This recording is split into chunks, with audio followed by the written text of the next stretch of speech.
Weekend with Ramesh, Season 3. Presenting sponsor, Oppo Camera Phone. Fragrance partner, Fog Perfume Deodorant. Special partner, Close Up. ನೋಡ್ರಿ weekend Ramesh ನಲ್ಲಿ ಈ ವಾರ ನಾನು ಬರ್ತಾ ಇದ್ದೀನಿ. ನನ್ನ ಹೆತ್ತ ತಂದೆ ವೆಂಕೋಬಾಚಾರ್, ನನ್ನ ಅನ್ನದಾತ ಬೀಚಿ, ಸ್ಫೂರ್ತಿದಾತ ಡಾಕ್ಟರ್ ರಾಜ್ಕುಮಾರ್, ಈ 3 ಜನರನ್ನ ನಾನು ತಂದೆ ಸ್ಥಾನದಲ್ಲಿ ಗೌರವಿಸ್ತಾ ಇದ್ದೀನಿ. ಅವರಂತೆ ನಾನು ನಡೆದ್ರೆ, ಅವ್ರ ದಾರಿಲಿ ನಡೆದ್ರೆ ಸಾಕು ಅನ್ನೋದು ನನ್ನ ಧ್ಯೇಯ. ಭಾಳ ಲೆಕ್ಕಾಚಾರ ಮನುಷ್ಯ ಯಾವಾಗ ಮುಂದೆ ಬರ್ತಾನೆ ಅನ್ನೋದಕ್ಕೆ ಪ್ರಾಣೇಶ್ ಅವರು ಸಾಕ್ಷಿ. ಓ ಬನ್ನಿ ಬನ್ನಿ ಬನ್ನಿ ಬನ್ನಿ.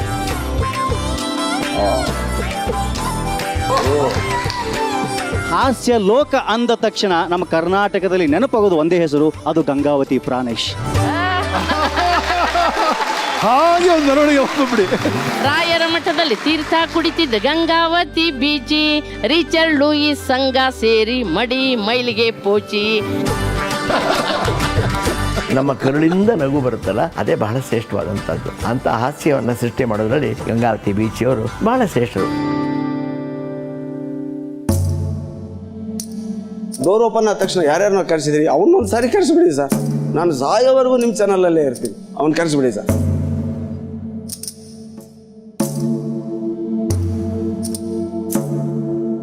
ಘಟನೆ ನಡೆದು 13 ವರ್ಷಗಳಾದರೂ ಕೂಡ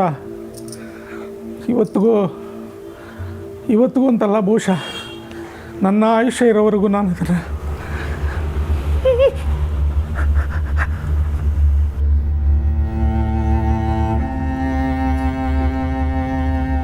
ಸಾಧ್ಯ ಇಲ್ಲ ಸರ್. ಈ ಒಂದು ವಿಷಯದ ಬಗ್ಗೆ ನಾನು ಓದಿದ ಸಾಹಿತ್ಯ ನನಗೆ ಸಹಾಯ ಮಾಡಲ್ಲ. ನನ್ನ ಸ್ಟೇಜ್ ಕರೇಜು ನನಗೆ ಧೈರ್ಯ ಕೊಡಲ್ಲ. ಯಾಕೆಂದರೆ ಇದನ್ನು ಅವ್ರು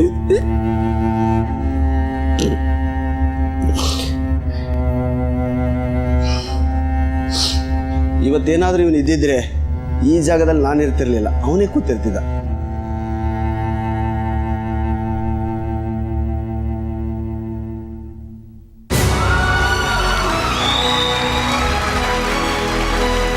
ಶರಣ್ರಿಯಪ್ಪ, this is Oppo Camera Phone Weekend with Ramesh Season 3. Special partner Close Up. Fragrance partner Fog Perfume Deodorant. Pranesh ಅವ್ರ ಜೊತೆ ಹಾರ್ಟೆ ಹೊಡೆ ಕೊಟ್ಟಿವ್ರಿ. ಪ್ರಾಣೇಶ್ ಅವರೇ, ನಿಮ್ಮ ಇಡೀ ಪಯಣದಲ್ಲಿ ಒಬ್ಬರ ಬಗ್ಗೆ ನಾವು ಇಲ್ಲಿವರೆಗೂ ಮಾತಾಡಿಲ್ಲ. ನೀವು ಈ ಥರ ಆಗಬೇಕು ಅಂತ ಆಸೆ ಪಟ್ಟವರು, ಅವರ ಮೆದುಳು ನಿಮ್ಮ ನಾಲ್ಗೆ ಆಗಿತ್ತಂತೆ, ಅವ್ರ ಆಸೆ ಪಡೆದಲ್ಲ ನೀವು ಮಾಡ್ತಾ ಇದ್ರಂತೆ, ಅವ್ರ ಕನಸಿಗೆ ನನಸಾಗಿದೆಯಂತೆ. ನಿಮ್ಮ ತಮ್ಮನ ಬಗ್ಗೆ ಹೇಳಿ.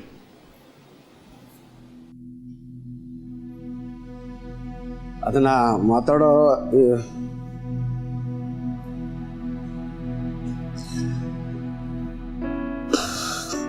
ನಾನು ಪ್ರಪಂಚದ ಯಾವ ವಿಷಯದ ಬಗ್ಗೆ ಬೇಕಾದ್ರೂ ಮಾತಾಡಬಲ್ಲ ಸರ್. ನನ್ನ ತಮ್ಮನ ಬಗ್ಗೆ ನಾನು ಮಾತಾಡಕ್ಕೆ ಸಾಧ್ಯ ಇಲ್ಲ.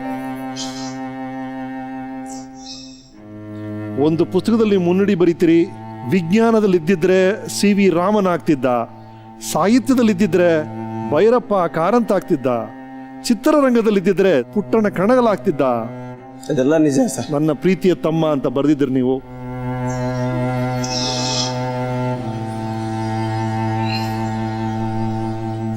ಸಾಧ್ಯ ಇಲ್ಲ ಸರ್. ಈ ಒಂದು ವಿಷಯದ ಬಗ್ಗೆ ನಾನು ಓದಿದ ಸಾಹಿತ್ಯ ನನಗೆ ಸಹಾಯ ಮಾಡಲ್ಲ. ನನ್ನ ಸ್ಟೇಜ್ ಕರೇಜು ನನಗೆ ಧೈರ್ಯ ಕೊಡಲ್ಲ. ಯಾಕೆಂದರೆ ಇದನ್ನ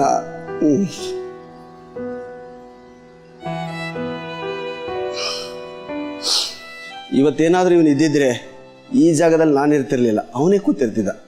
ನಾನು ಅವನ ಅಣ್ಣನಾಗಿ ಬಂದು ಮಾತಾಡ್ತಿದ್ದೆ. ಆ ಯೋಗ ನನಗಿಲ್ಲ. ಎಷ್ಟು ಕನಸುಗಳಿತ್ತು ಅವನಿಗೆ ಅಂದರೆ ಅದು ಊಹಿಸೋಕ್ಕೆ ಸಾಧ್ಯ ಇಲ್ಲ ಸರ್. ನನಗೆ ಉದ್ಯೋಗ ಇಲ್ಲ, ನನಗೊಂದು ದುಡಿಮೆ ಇಲ್ಲ, ಸಾಹಿತ್ಯ ಬಿಟ್ಟರೆ ಇವನಿಗೇನು ಬರಲ್ಲ, ಜೋಗ ಕಳೆದು ಬಿಟ್ಟರೆ ಇವನಿಗೇನು ಬರಲ್ಲ ಅಂಥೇಳಿ ಆ ವ್ಯಕ್ತಿ ನನಗೋಸ್ಕರ ಮಾಡಿ ತ್ಯಾಗ ಇದೆಯಲ್ಲ ಸರ್, ಅವನು ಮಹಾಮೇಧಾವಿ. IAS ಕೋಚಿಂಗ್ ಕೊಡ್ತಿದ್ದ, BSRB LIC ಕೋಚಿಂಗ್ಗಳನ್ನ ಕೊಟ್ಟು ಎಷ್ಟೋ ಜನರಿಗೆ ಜಾಬ್ ಹಚ್ಚಿದ. ನನಗೆ ಅವನಿಗೆ ಜಾಬ್ ಹಚ್ಚೋದಾಗಲಿಲ್ಲ. ನಾನು ಯಾವ ಕೋಚಿಂಗಲ್ಲೂ ತರಬೇತಿ ಪಡೀಲಿಲ್ಲ, ಎಕ್ಸಾಮ್ ಬರಲಿಲ್ಲ, ಬರೆದ ಎಕ್ಸಾಮ್ಗಳಲ್ಲೆಲ್ಲ ಫೇಲು. ಕಡೆ ಎಲ್ಲಿವರೆಗೂ ಯೋಚನೆ ಮಾಡಿದೆ, ಪುಣ್ಯಾತ್ಮ ಅಂದರೆ ನಾನೇ ನೀನು ಹೋಗಿ ಪೇಪರ್ ಬರೆದು ಬಿಡಲೇನೋ ಅಂತಂದು ಆ ಫೋಟೋಗಳು ಬಂದುಬಿಟ್ಟಿದ್ವು. ಆಗಲಿಲ್ಲ. ಎಷ್ಟು ನನಗೆ ಕೇವಲ 2 ವರ್ಷ ಚಿಕ್ಕವನು ಸರ್. ನಾವೇನಾದ್ರು ಈಗ ಅವನು ಇದ್ದಿದ್ರೆ, ನನಗೆ ಈ ಪೊಸಿಷನ್ನೇ ಭಗವಂತ ಕೊಟ್ಟಿದ್ರೆ ನಾವಿಬ್ಬರು ಸಿನಿಮಾನೇ ಮಾಡಿಬಿಡ್ತಿದ್ವಿ, ಒಂದು 8-10 ಸಿನಿಮಾ. ಏನು ಸ್ಕ್ರಿಪ್ಟು ಸರ್ ಅವನು, ನಾವು ಒಂದು ಸಾರಿ ಬಿಡುವಾದ ತೋರಿಸ್ತೀನಿ ನಿಮಗೆ, ಹೇಗೆ ಸ್ಕ್ರಿಪ್ಟ್ ಮಾಡ್ತಿದ್ದ, ಏನು ನಾಟಕ ಬರೀತಿದ್ದ, ಆದರೆ ಶಿಸ್ತಿಲ್ಲ.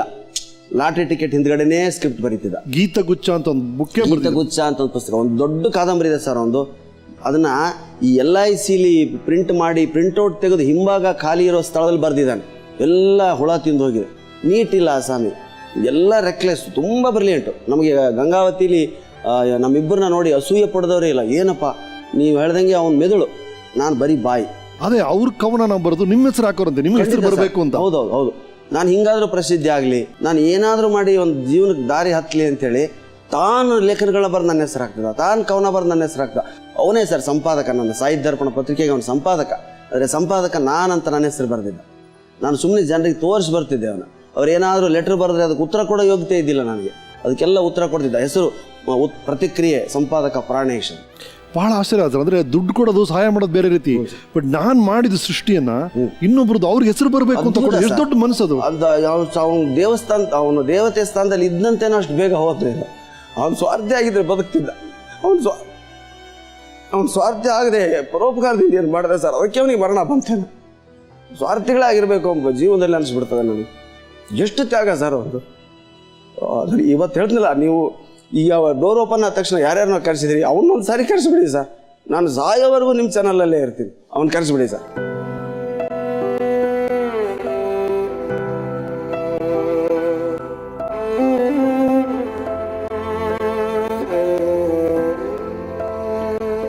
ನಿಜವಲ್ಲ, ನನಗೆ ಅರ್ಥ ಆಗುತ್ತೆ. ರಾಮ್ ಲಕ್ಷ್ಮಣ್ ಹತ್ರ ಇದ್ರಿ, ನೀವು ದೂರ ಆಗ್ತೀರಿ. ಅವತ್ತು ಏನಾಯ್ತು, ಆ ಘಟನೆ ಏನು, ಅದ್ರ ಬಗ್ಗೆ ಹೇಳಕ್ಕೆ ನಮ್ಮ ಗೆಳೆಯರು ಬಂದ್ಯಾರ ನೋಡಿ.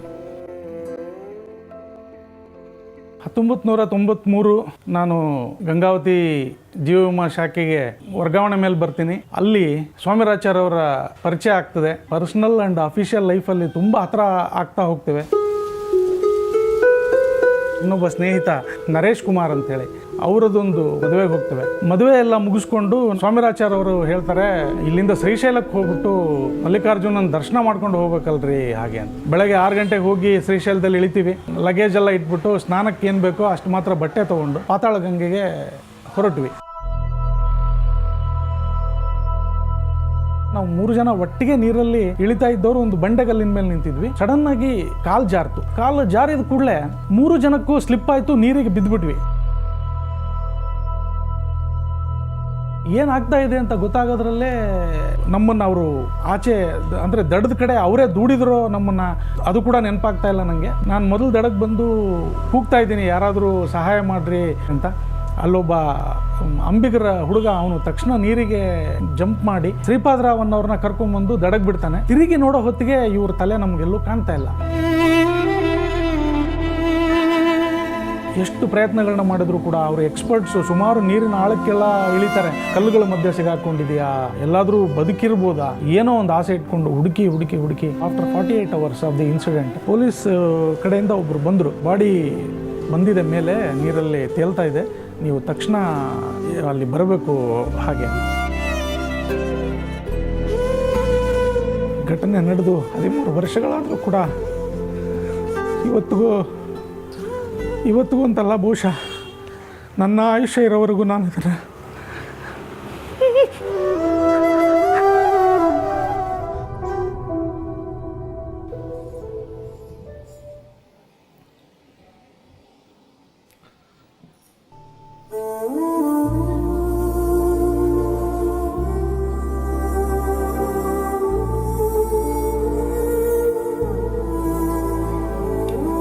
ಸಾರಿ ಮಾ.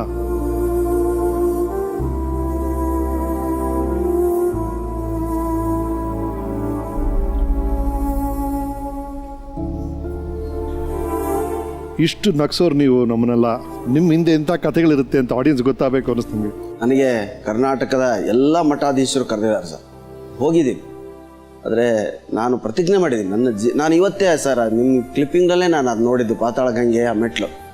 ನಾನು ಆ ಫೋಟೋಗಳು ಕೂಡ ಇವರು ಜೈರಾಮ್ ಅಂತ ಅವ್ರ ಗೆಳೆಯ, ಅವರು ಎಲ್ಲ ಸೇರಿದ, ಅವರೆಲ್ಲ ಕಳಿಸ್ತೇನೆ, ದಯವಿಟ್ಟು ಬೇಡ ಅಂತೇಳಿ. ನಾವು ಬಾಡಿ ಕೂಡ ನಮ್ಮ ಮನೆಗೆ ಬರಲಿಲ್ಲ ಸರ್. ನಾವು ಹೋಗುವಾಗ ಹೇಗೆ ನೋಡಿದ್ವಿ ಅದೇ ಚಿತ್ರ ನಮ್ಮ ಕಣ್ಣೆದುರಿಗಿರಲಿ. ಅವನು ಆ ಮುಳುಗಿ ಆ ಥರ ವಿಕಾರ ಆಗಿರೋ ನಾವು ನೋಡೋದು ಬೇಡ ಅಂತ ನಾವು ಅಷ್ಟು ಕಲ್ಲು ಮನಸ್ಸು ಮಾಡ್ಕೊಂಡು ಅಲ್ಲೇ ಎಲ್ಲ ಮುಗಿಸ್ಬಂದ್ರು. 3 days ಆಗಿದ್ದರಿಂದ ಎಲ್ಲ ಮುಗಿಸ್ಬಂದ್ರಾಗಲಿ. ನಾವು ಅವನು ಹೋದದ್ದು ಮಾತ್ರ ನಮಗೆ ಜ್ಞಾಪಕ ಇದೆ ಸರ್. ಅದೇ ಆ ಸುಂದರ ನೆನಪಲ್ಲೇ ನಾವು ಜೀವನ ಪರ್ಯಂತ ತಾಯಿ ಮಕ್ಕಳು ನಮ್ಮ ತಂಗಿಯಂದರು ಎಲ್ಲರೂ ಕಾಲ ಕಳೀತೀವಾಗಲಿ ಅದೇ ರೂಪ ನಮ್ಮ ಕಣ್ಮುಂದೆ ಇರಬೇಕು. ಅದು ಏನೋ ಒಂದು ಟೈಮು ಏನೋ ಎಲ್ಲ ಕಲ್ತಿದ್ದ ಸರ್. ಅವನಿಗೆ ಬರದೇ ಇರೋ ವಿದ್ಯೆ ಇಲ್ಲ, ಈಜು ಮಾತ್ರ ಬರ್ತಿರ್ಲಿಲ್ಲ. ಎಲ್ಲಕ್ಕಿಂತ ಹೆಚ್ಚಾಗಿ ದುಡುಕು. ಅವನು ಸರ್ ಅವ್ನು ಎಂಥ ಇಂಟೆಲಿಜೆಂಟ್ ಅಂತ ನಿಮ್ಗೆ ಹೇಳ್ತೀನಿ. ನಾನು ಸಂಗೀತ ಕಲಿತೆ ಸರ್. ನನಗೆ ತಬಲಾ ಕೊಡಲು ದುಡ್ಡು ಕೊಡಬೇಕು, ಅವನಿಗೆ ಹಾರ್ಮೋನಿಯಂ ದುಡ್ಡು ಕೊಡಬೇಕು. ನಮ್ಮ ತಂದೆ ಒಪ್ಪಲಿಲ್ಲ. 15 ರೂಪಾಯಿ ಫೀಸ್. ನಮ್ಮ ತಂದೆ ಅವ್ನು ಕಲೀಲಿ, ನೀವು ಓದು, ಪರೀಕ್ಷೆ ಪಾಸ, ಬರೀ ಸಂಗೀತ ಸಾಹಿತ್ಯ ಮಾಡಬೇಡ ಎಲ್ಲರೂ ಮನೆಗೆ ನಮ್ಮ ತಂದೆ ಬೈಯೋರು. ಇವನಿಗೆ ಹಾರ್ಮೋನಿಯಂ ತುಂಬ ಇಷ್ಟ, ನನಗೆ ಕೊಡಲು ತಬಲಾ ಇಷ್ಟ. ನಾವು ಸಾಥ್ ಮಾಡೋಣ, ಸಂಗೀತ ಕಚೇರಿ ಕೊಡೋಣ ಅಂತ ಒಂದು ಕನಸು. ಸೊ ಮನೆ ಮೇಲೆ ಮಾರ್ಕ್ ಸ್ಕೆಚ್ ಪೆನ್ನಿಂದ ಮಾರ್ಕ್ ಹಾಕೊಂಡು ಸರ್ ಅದ್ರ ಮೇಲೆ ಕಲ್ತ ಸರ್. ಸರಿ ಗ ಮಾತ ಕಲ್ತು ಒರಿಜಿನಲ್ ಹಾರ್ಮೋನಿಯಂ ಕೊಟ್ಟರೆ ಬಾರಿಸ್ದ ಸರ್. ಅವನಿಗೆ ಬರದೇ ಇರೋ ವಿದ್ಯೆ ಇಲ್ಲ ಸರ್. ಎಂಥ ಸೂಕ್ಷ್ಮಗ್ರಾಹಿ, ಎಷ್ಟು ಸೆನ್ಸಿಟಿವ್, ಕುಶಾಗ್ರಮತಿ ಅಂದರೆ ಅವನು ಬಹುಶಃ ಮನುಷ್ಯನೇ ಅಲ್ಲ, ಅಂಥ ಮೆದುಳು ಸರ್. ನಾನು ಅವ್ನಿಗೆ ತಮಾಷೆ ಮಾಡ್ತಿದ್ದೆ. ನಾನು ನಮ್ಮ ಅರಳಿ ಸರ್ದು ಜಾರಳಿ ಶ್ರೀನಿವಾಸು ನರಸಿಂಗರಾವ್, ನಮ್ಮ ಅವ್ನ ಗೆಳೆಯ ನರಸಿಂಗರಾವ್, ನಮ್ಮ ಭಾವ. ಈಗ ಇವರೆಲ್ಲ ಏನು ಅದೊಂದು ಆ ಲೋಕ ಸರ್. ಇವತ್ತು ಇಷ್ಟು ವೈಭವ ಇದೆ, ನಿಮ್ಮ ಮುಂದೆ ನಿಂತಿದ್ದೀನಿ, ಇಂಥ ವೇದಿಕೆಯಲ್ಲಿ ಕೂತಿದ್ದೀನಿ. ಆದರೆ ಅವನಿದ್ದಾಗಿನ ಸಂಭ್ರಮ ನಾನು ಆನೆ ಮೇಲೆ ಕೂತ್ರು ಬರಲ್ಲ ಸರ್. ಅವನು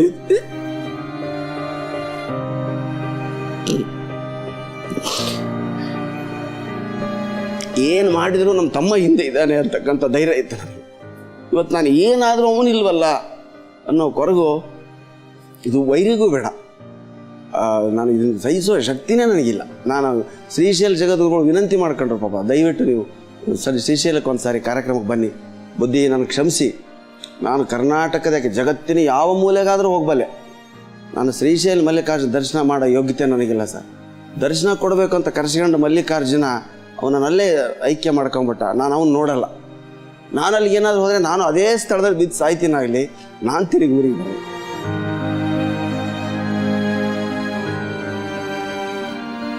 ಕಾಲ ಎಲ್ಲ ನೋವಿಗೂ ಮದ್ದು ಅಂತಾರ. ಇಷ್ಟು ವರ್ಷಗಳಾದ್ರೂ ನೋಡಿ ಸರ್, ಆ ನೋವು ನಿಮ್ಮಲ್ಲಿದೆ ಅಂದ್ರೆ ಎಂತ ನಂಟದು. 95 ಸರ್, ಫೆಬ್ರವರಿ 11, 95 ವರ್ಷಗಳ ನಂತರ ಸರ್. ಇವತ್ತಿಗೂ ಅವನು ಆಫೀಸ್ಗೆ ಹೋಗೋ ಟೈಮ್ 10:30, 1:30 ಮನೆ ಬರ್ತಾನೆ. ಇವತ್ತಿಗೂ ಡಣ್ ಅಂತ 1:30. ನಾನು ಯಾವುದೇ ದೇಶದಲ್ಲಿದ್ರು 1:30 ಆಯಿತು ಅಂದರೆ ನಮ್ಮ ಸ್ವಾಮಿ ಊಟಕ್ಕೆ ಬರೋ ಟೈಮ್ ಅಂತ ಜ್ಞಾಪಿಸ್ಕೊತೀನಿ ಸರ್. 10:30 ಆದರೆ ಆಫೀಸ್ಗೆ ಹೋಗ್ತಾನೆ ಅಂತ ಜ್ಞಾಪಿಸ್ಕೊತೀನಿ ಸರ್. ನಮಗೆ ಫೆಬ್ರವರಿ 11, 2ನೇ ತಾರೀಕು, ಫೆಬ್ರವರಿ 11 10 ಗಂಟೆಗೆ ಫೋನ್ ಬಂತು. ನಮ್ಮ ಮನೆಗೆ ಅದೇ ಫೋನ್ ತೊಗೊಂಡಿದ್ವಿ ಸರ್ ನಾವು, ಲ್ಯಾಂಡ್ ಫೋನ್. ಅದೇ ಫೋನ್ ತೊಗೊಂಡಿದ್ವಿ. ಒಂದು ವಾರ ಆಗಿರಲಿಲ್ಲ. ನಾನು ಫೋನ್ ಮನೆ ಫೋನ್ ಹಾಕಿಸಿದೆ. ನಾನು ಯಾವ ಊರಿಗೆ ಹೋದ್ರೂ ನಾನು ಎಲ್ಲಿದ್ದೀನಿ ಏನು ಅಂತ ಫೋನ್ನಾಗ ಹೇಳ್ತೀನಿ ಅಂತ ಹೋದವನು ಸರ್. ಅವನು ಮಾತಾಡಲಿಲ್ಲ ಸರ್ ಆ ಫೋನ್ನಲ್ಲಿ. ಬಂದದ್ದೇ ನಮಗೆ ಶ್ರೀಶೈಲ ಪೊಲೀಸ್ ಸ್ಟೇಷನಿನ ಇನ್ಸ್ಪೆಕ್ಟರ್ ಫೋನ್ ಸರ್. ನಾನು ನಮ್ಮ ನರಸಿಂಗರಾವ್ ಭಾವ LICಗೆ ಹೋದ್ವಿ. ನಮ್ಮ ಮುಂದೆ ಹೇಳಿಬಿಟ್ರು ಅವರು. ನಾನು ಅಲ್ಲೇ ಕುಸಿದು ಕೂತೆ. ನಮ್ಮ ಭಾವ ನರಸಿಂಗರಾವ್ ಅಲ್ಲೇ ಅಂತ ಹತ್ರ ಆಫೀಸಲ್ಲಿ ಅವರೇ ಹೋಗ್ಬಿಟ್ರು. ನೀನು ಬರಬೇಡ, ನೀನು ನೋಡಿದ್ರೆ ನೀನು ಉಳಿಯಲ್ಲ ಅಂತ ಗೊತ್ತಾಯ್ತು ನಮ್ಮ ನರಸಿಂಗರಾವ್ಗೆ. ನನ್ನನ್ನು ಊರಲ್ಲೇ ಬಿಟ್ಟು ನೀನು ಯಾರಿಗೂ ಈ ವಿಷಯ ಹೇಳಬೇಡ ಅಂಥೇಳಿ ಅವರು ಮಾತ್ರ ಹೋದರು. 3 ದಿವಸ ಅಲ್ಲೇ ಇದ್ದು. ಅವರು ಇನ್ನೊಬ್ಬರು ನಮ್ಮ ಚಿಕ್ಕಪ್ಪ ತೀರ್ಕೊಂಡ್ರು, ಮಧುಸೂದನಾಚಾರ್ಯ, ರಿಟೈರ್ಡ್ ಮಿಲಿಟ್ರಿ ಮ್ಯಾನ್. ಅವರು ನಮ್ಮ ನರಸಿಂಗರಾವ್ ಇಬ್ಬರು ಹೋಗಿ ಎಲ್ಲ ಮುಗಿಸ್ಕೊಂಡು ಬರೀ ಬೂದಿ ಅಸ್ಥಿ ತೊಗೊಂಡು ಬಂದರು ಸರ್. ಅವನು ಏನು ಹೋಗಿ ಬರ್ತೀನಿ, ನಾನು ಟೂರ್ ಮುಗಿಸ್ಕೊಂಡು ಬರ್ತೀನಿ, LIC ಕಾನ್ಫರೆನ್ಸ್ ಇದೆ, ಅದು ಮುಗಿಸ್ಕೊಂಡು ಹಂಗೆ ಶ್ರೀಶೈಲದ ನೋಡ್ಕೊಂಬರ್ತೀನಿ ಹೇಳಿದ್ದು ಮಾತ್ರ ಜ್ಞಾಪಕ ಆಗಲಿ. 95ರಿಂದ ಇವತ್ತಿನವರೆಗೂ ಅದು ನಮ್ಮ ದೇಹದ ಒಂದು ಮನಸ್ಸಿನ ಮೂಲೆಯಲ್ಲಿ ಅದು ದಾವಾಗ್ನಿ. ಈಗಲೂ ಫೋನ್ ಹೊಡೆದ್ರೆ ನಿಮಗೆ? ನಾನು ಅದು ಲ್ಯಾಂಡ್ ಫೋನೇ ಕೇಳಲ್ಲ ಸರ್. ನಾನು ಲ್ಯಾಂಡ್ ಫೋನ್, ಅದು ಹಳೆಯ ಹಸಿರು ಫೋನ್ ಇನ್ನೂ ಇದೆ. ನಾನು ಅದು ಯಾವತ್ತೂ ನಾನು ಡೈಲ್ ಮಾಡ್ತಾರಲ್ಲ, ಲ್ಯಾಂಡ್ ಫೋನ್ ಡೈಲ್ ಮಾಡೋ ಫೋನ್ ರಿಂಗ್ ಬಂದರೆ ಇವತ್ತಿಗೂ ನನಗೆ ಭಯ. ಅದೇ ಕೇಳ್ಬಿಟ್ಟು ಆ ಲ್ಯಾಂಡ್ ಫೋನಿನ ರಿಂಗು ಅಂದರೆ ನನಗೆ ಏನು ಅದೇ ಸುದ್ದಿ ಏನೋ ಅಂತಲೇ ಅನ್ನೋಷ್ಟರ ಮಟ್ಟಿಗೆ ಇವತ್ತಿಗೂ ನಮ್ಮೆಲ್ಲರ ಮನಸ್ಸಲ್ಲಿ ಅದು ತುಂಬಿಕೊಂಡಿದೆ ಸರ್. ನರಸಿಂಗರಾಯರೇ, ಬೆಳಿಗ್ಗೆ 10:00 LIC ಆಫೀಸ್ನಿಂದ ಒಂದು ಫೋನ್ ಬಂತು. ನೀವು ಸ್ವಲ್ಪ ಆಫೀಸಿಗೆ ಬನ್ನಿ ಪ್ರಾಣೇಶ್ವರಿ ಅಂತಂತಂದರು. ಮ್ಯಾನೇಜರ್ ಚೇಂಬರ್ಗೆ ಹೋದ್ವಿ, ನಾನು ಪ್ರಾಣೇಶ್ವರು ಅಲ್ಲಿ ಕೂತ್ಕೊಂಡ್ವಿ. ಕೂತಾಗ ಮ್ಯಾನೇಜರ್ ಕೇಳಿದರು, ನೀವು ಸ್ವಲ್ಪ ಧೈರ್ಯವಾಗಿ ಇರಬೇಕು, ಕೆಲವೊಂದು ವಿಷಯಗಳು ನಿಮ್ಮ ಹತ್ರ ಹಂಚಿಕೊಳ್ಬೇಕಾಗಿದೆ ನಾನು ಅಂತಂದಾಗ, ಹೇಳಿ ಸರ್ ಅಂತಂತಂದ್ವಿ.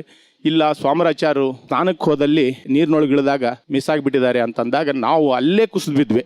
ಏನಪ್ಪ ಇಂಥದ್ದು ಹೆಂಗೆ ಅಂತ. ಅವಾಗ ಅವರು ಹೇಳಿದರು, ಇಲ್ಲ ಇನ್ನೂ ಸರ್ಚ್ ಮಾಡ್ತಾ ಇದ್ದಾರೆ. ನಮಗೊಂದು ಧೈರ್ಯ ಬಂತು. ಏನಂದರೆ ಈ ಸೆಳವಿದೆ, ಎಲ್ಲೋ ಒಂದು ಕಡೆ ನೀರು ಹರಿತಾ ಇದೆ, ಅಲ್ಲಿ ಎಲ್ಲಿಯಾದರೂ ಗಿಡಕ್ಕೆ ಮರಕ್ಕೆ ಸಿಕ್ಕಾಕೊಂಡನೋ ಏನೋ, ಇನ್ನೂ ಜೀವಂತ ಇದ್ದಾನೇನೋ ಅನ್ನೋ ಭಾವನೆ ನಮ್ಮಲ್ಲಿ ಬಂತು. ಇವ್ರು ಯಾರಿಗೂ ಸುದ್ದಿ ಹೇಳಿಲ್ಲ. ನಾನು ಅಲ್ಲಿಂದಲೇ ಒಂದು ವೆಹಿಕಲ್ ಮಾಡಿಕೊಂಡು ನಾನು ಮತ್ತು 4-5 ಮಂದಿ ಒಂದು ಕಾರ್ ತೊಗೊಂಡು ಹೊರಟಿವೆ. ಬೆಳಗಿನ ಜಾವ ನಾವು ಶ್ರೀಶೈಲಕ್ಕೆ ಹೋದಾಗ ಹೇಳಿದರು, ಇಲ್ಲ ಸರ್ ಈಗ ಆಲ್ರೆಡಿ ಇದಾಗಿದೆ, ನಿಮ್ಗೆ ಯಾರ್ಯಾದರೂ ಅನುಮಾನ ಇದೆನಾ? ಇಲ್ಲ, ನಮಗೇನು ಅನುಮಾನ ಇಲ್ಲ. ಅಂಬಿಗರಿಗೆ ಹೇಳಿದರು, ನೀವು ಆ ಬಾಡಿ ಸಿಗಲಿವರೆಗೂ ನಾವು ಅಲ್ಲಿ ವೇಟ್ ಮಾಡಬೇಕು, ಯಾಕಂದರೆ ಗುಡ್ಡದ ಪ್ರದೇಶ ಇದೆ, ಮೇಲೆ ತೇಲಿದ ತಕ್ಷಣ ವ್ಯತ್ಯಾಸ ಆಗಬಾರ್ದು ಅನ್ನೋ ದೃಷ್ಟಿಯಿಂದ ಹೇಳಿದರು. ಮರುದಿನ ಬೆಳಿಗ್ಗೆ 6 ಗಂಟೆಗೆ ಬಾಡಿ ತೇಲ್ತು, ನಮಗೆ ಸುದ್ದಿ ಬಂತು, ಭಾರಿ ಆಘಾತವಾಯಿತು. ಆಗ ಊರಿಗೆ ತಿಳಿಸಿದ್ವಿ ನಾವೆಲ್ಲ ವಿಷಯವನ್ನು. ತಿಳಿಸಿದಾಗ ಅಷ್ಟೊತ್ತಿಗೆ ನನ್ನ ಹೆಂಡತಿ ಮತ್ತು ನನ್ನ ತಾಯಿ, ನಮ್ಮ ಅತ್ತೆ ಇಬ್ಬರು ಆಲ್ಮೋಸ್ಟ್ ಅನ್ಕಾನ್ಷಿಯಸ್ ಸ್ಟೇಜಿಗೆ ಹೋಗ್ಬಿಟ್ಟಿದ್ರು. ಮತ್ತು ನಮ್ಮ ಪ್ರಾಣೇಶ ಪ್ರಹ್ಲಾದಾಚಾರ್ಯಗೆ ಹೇಳಿದ್ವಿ, ಇಲ್ಲ ನೀವು ಬರೋಂಥ ಅವಶ್ಯಕತೆ ಇಲ್ಲಪ್ಪ, ನೀವು ಅಮ್ಮನ್ನ ಮತ್ತು ತಂಗಿನ ಎಲ್ಲರನ್ನ ನೋಡ್ಕೊಳ್ರಿ, ನೀವೇನು ಸಜೆಷನ್ಸ್ ಕೊಡ್ತೀರಿ ಆ ಸಜೆಷನ್ಸ್ ಮೇಲೆ ನಾವು ಇಲ್ಲೆಲ್ಲ ಕೆಲಸಗಳನ್ನು ಮಾಡ್ತೀವಿ ಅಂತಂದು ಹೇಳಿದ್ವಿ. ಶ್ರೀಶೈಲದಲ್ಲಿ ಮುಗಿಸಿ ಬಂದ್ವಿ. ಬರೋ ಕಾಲಕ್ಕೆ ಭಾಳ ಹೃದಯ ಎಷ್ಟರ ಮಟ್ಟಿಗೆ ಭಾರವಾಗಿತ್ತಂದರೆ, ನಾವು ಊರಿಗೆ ಬರಬೇಕಾದಾಗ ನಾವು ಇಲ್ಲಿಗೆ ಬರ್ತೀವೋ ಎಲ್ಲಿ ಏನು ಕಳ್ಕೊಂಡು ಬಂದೀವೋ ಅಂತ ಅನ್ನೋ ಭಾವನೆ ನಮ್ಮಲ್ಲಿ ಬಂತು. ನಮಗೊಂದು ಭಾಳ ಬ್ಯಾಕ್ ಸಪೋರ್ಟ್ ಆಗಿ ನಿಂತು ಕೆಲಸ ಮಾಡ್ತಿದ್ದೆ. ನಾನು ಆತ ಉದ್ಯೋಗದಲ್ಲಿ ಭಾಳ ಹಿಂದೆ ಇದ್ವಿ. ವಿದ್ಯಾಭ್ಯಾಸ ಮುಗಿದ ಮೇಲೆ ನೀವಿಬ್ಬರು ಏನು ಚಿಂತೆ ಮಾಡಬೇಡ್ರಪ್ಪ, ಆತ ನೀನು ನನ್ನ ಸ್ನೇಹಿತ ಆದರೂ ಸಹಿತ ಆದ ಅಣ್ಣ ನನಗೆ, ನೀವಿಬ್ಬರು ಒಂದೇ ಇದರೊಳಗೆ ಏನಾರ ಮಾಡೋಣ, ಎಲ್ಲರೂ ನಾವು ಮೂವರು ಕಲ್ತು ಏನಾದರೂ ಮಾಡೋಣ ಅಂತಂದು ನಮ್ಮಿಬ್ಬರಿಗೆ ಧೈರ್ಯ ಕೊಟ್ಟು ಜೀವನ ನಡೆಸಿದ. ನಾವು ಅವತ್ತಿನ ದಿನ ನಮಗೆ ಪೂರ್ಣ ನಮ್ಮ ಜೀವನ ಕತ್ತಲಾಯ್ತಲ್ಲಪ್ಪ, ಹೇಗೆ ಜೀವನ ನಡೆಸೋದು ಅಂತ ನಮಗೆ ಭಾಳಷ್ಟು ನೋವಿನಿಂದನೇ ದಿನಗಳನ್ನು ನೂಗ್ತಾ ಇದ್ದೀವಿ. ನಾವು ಆ ವಿಷಯದಲ್ಲಿ ನಮ್ಮ ಹೆಂಡತಿನ ಮತ್ತು ನಮ್ಮ ಅತ್ತೆಯವ್ರನ್ನ ಭಾಳಷ್ಟು 15 ದಿವಸ ತಿಂಗಳುಗಟ್ಟಲೆ ನಾವು ಉಳಿಸ್ಕೊಳ್ಬೇಕಾದ್ರೆ ಭಾಳ ಹೋರಾಟ ಮಾಡಿದರು. ಡಾಕ್ಟ್ರನ್ನ ನಿತ್ಯ ಕರ್ಕೊಂಬಂದು ಅವ್ರನ್ನ ಟ್ರೀಟ್ಮೆಂಟ್ ಕೊಡಿಸಿ ಅವ್ರನ್ನ ಪುನರ್ ಜೀವನಕ್ಕೆ ಮರಳಿ ತರಬೇಕಾದಾಗ ಭಾಳ ಪರಿಶ್ರಮ ಪಟ್ಟಿವೆ. ಇವತ್ತಿಗಾದರೂ ಸಹಿತ ಆ ವಿಷಯಗಳನ್ನು ಮನೆಯಲ್ಲಿ ಮಾತಾಡಬೇಕಾದ್ರೆ ಧೈರ್ಯ ಬರೋದಿಲ್ಲ, ಎದೆ ಒಂಥರ ಬಡ್ಕೋತಾ ಇರ್ತದೆ. ನಿಮ್ಮ ಜೀವನದ ಅವಿಭಾಜ್ಯ ಅಂಗ ಅಂದರೆ ಅವರು ಖಂಡಿತ ಕನಸದು ಪ್ರಾಣೇಶ್ ಅವರು ದೊಡ್ಡ ರೀತಿಯಲ್ಲಿ ಬೆಳಿಬೇಕು, ಕರ್ನಾಟಕ ಅವ್ರನ್ನ ಕೊಂಡಾಡಬೇಕು ಅಂತ. ಆ ಕನಸು ನೆನೆಸಬೇಕಾದ್ರೆ ಅವ್ರ ಬಗ್ಗೆ ಮಾತಾಡಲೇಬೇಕು ಅನ್ನಿಸ್ತು, ಹಾಗಾಗಿ ಈ ಟಾಪಿಕ್ ತೆಗೆದೆ, ಕ್ಷಮೆ ಇರಲಿ. ರೈಟ್ ಸರ್, ನಿಮ್ಮ ತಮ್ಮ ಕಂಡಂತ ಆ ಕನಸು ಇವತ್ತು ನನಸಾಗಿದೆ. ನಿಮ್ಮ ಯಶಸ್ಸನ್ನೆಲ್ಲ ನಿಮ್ಮ ತಮ್ಮನು ನೀವು ಅರ್ಪಣೆ ಮಾಡ್ತೀರಿ ಸರ್. ನಾನು ಏನೇ ಮಾಡಲಿ ಅದಕ್ಕೆ ಸ್ವಾಮಿ ಅಂತಾನೆ ಹೆಸರಿಡ್ತೀನಿ. ಕರೆಕ್ಟ್. ಸ್ವಾಮಿ ಕುಟೀರ ಅಂತ ಒಂದು ಮಾಡಿದ್ರಿ. ನನಗೆ ಇದುವರೆಗೂ ಬಂದಿರತಕ್ಕಂಥ ಎಲ್ಲ ಪ್ರಶಸ್ತಿಗಳು ಎಲ್ಲವನ್ನೂ ಅಲ್ಲೇ ಇಡ್ತೀರಂತೆ, ಮೊಮೆಂಟೋಗಳನ್ನ ಮಾಡಿ ಅದಕ್ಕೆ ಸ್ವಾಮಿ ಕುಟೀರ, ಮೊಮೆಂಟೋಸ್ ಮ್ಯೂಸಿಯಂ, ಎಲ್ಲ ಅವನ ಹೆಸರಲ್ಲೇ. ಯಾಕಂದ್ರೆ ಅವನಿರುವಾಗ ಎಲ್ಲ ನನ್ನ ಹೆಸರಿಗೆ ಮಾಡ್ತಿದ್ದ. ಇನ್ನು ನಾನು ಮುಂದೆ ನನ್ನೊಂದು ದೊಡ್ಡ ಕನಸಿದೆ, ಗಂಗಾವತಿಯಲ್ಲಿ ಒಂದು ಸ್ವಿಮ್ಮಿಂಗ್ ಪೂಲ್ ಕಟ್ಟಿಸಿ ಅದಕ್ಕೆ ಸ್ವಾಮಿ ಸ್ವಿಮ್ಮಿಂಗ್ ಪೂಲ್ ಅಂತ ಹೆಸರಿಟ್ಟು ಯಾವ ತಾಯಿನೂ ತನ್ನ ಮಕ್ಕಳನ್ನ ನೀರಿನಲ್ಲಿ ಕಳ್ಕೋಬಾರ್ದು ಅಂತ. ನೀವು ನಂಬ್ತಿರಲ್ಲ ಸರ್, ಯಾವುದೇ ಬ್ರಿಡ್ಜ್ ಮೇಲೆ ಪೂಲ್ ಮೇಲೆ ಹೋಗ್ಬೇಕಾರೆ ತುಂಬಿದ ನದಿನ ನೋಡಿದರೆ ಅದು ಕೈ ಮುಗಿತೀನಿ ಸರ್ ನಾನು. ತಾಯಿ ತುಂಬಿ ಹರಿತಾ ಇದೆಯಮ್ಮ, ಯಾವ ಮಕ್ಕಳು ಬಲಿ ತೊಗೊಂಡು ಅವ್ರ ತಾಯಿಯಂದ್ರಿಗೆ ದುಃಖ ಕೊಡಬೇಡ ತಾಯಿ, ಯಾವ ಮಕ್ಕಳು. ಅದಕ್ಕೆ ದಯವಿಟ್ಟು ಈಜು ಕಲೀರಿ ಅಂತ ಹೇಳೋದೇ ನನ್ನ ಮಕ್ಕಳಿಗೆ. ಅದಕ್ಕೆ ಅಟ್ಲೀಸ್ಟ್ ಪಾರೋಗಷ್ಟಾದರೂ ಈಜು ಕಲೀರಿ. ನಾವು ಸಿಟಿಲಿರೋ ನೀವು ಪುಣ್ಯವಂತರು ಸರ್, ಸ್ವಿಮ್ಮಿಂಗ್ ಪೂಲ್ಗಳಿರುತ್ತೆ ನಮ್ಮೂರುಗಳಲ್ಲಿ, ಹಳ್ಳಿಗಳಲ್ಲಿ, ಬಾವಿಗಳೇ ಅದರಲ್ಲೇ ಕಲಿತಾರೆ. ಸ್ವಿಮ್ಮಿಂಗ್ ಪೂಲ್ ಇಲ್ಲದೆ ಇರೋದಕ್ಕೆ ನಾವು ವಿದ್ಯೆ ಒಂದು ಕಲೀಲಿಲ್ವಲ್ಲ. ಮನೆ ಮೇಲೆ ಹಾರ್ಮೋನಿಯಂ ಕಲ್ತವನಿಗೆ ಸ್ವಿಮ್ಮಿಂಗ್ ದೊಡ್ಡದಲ್ಲ, ಇರಲಿಲ್ಲ, ಅನುಕೂಲ ಇರಲಿಲ್ಲ. ಸೊ ಅದೊಂದು ನನ್ನ ಕೊರತೆ. ಅದಕ್ಕೆ ನಾವೇನೇ ಮಾಡಲಿ ಸ್ವಾಮಿ ಸ್ವಾಮಿ ಸ್ವಾಮಿ ಸ್ವಾಮಿ. ರೈಟ್, ನಿಮ್ಮ ಸ್ವಾಮಿ ಕುಟೀರದ ಒಂದು ತುಣುಕಿದೆ, ನೋಡೋಣ.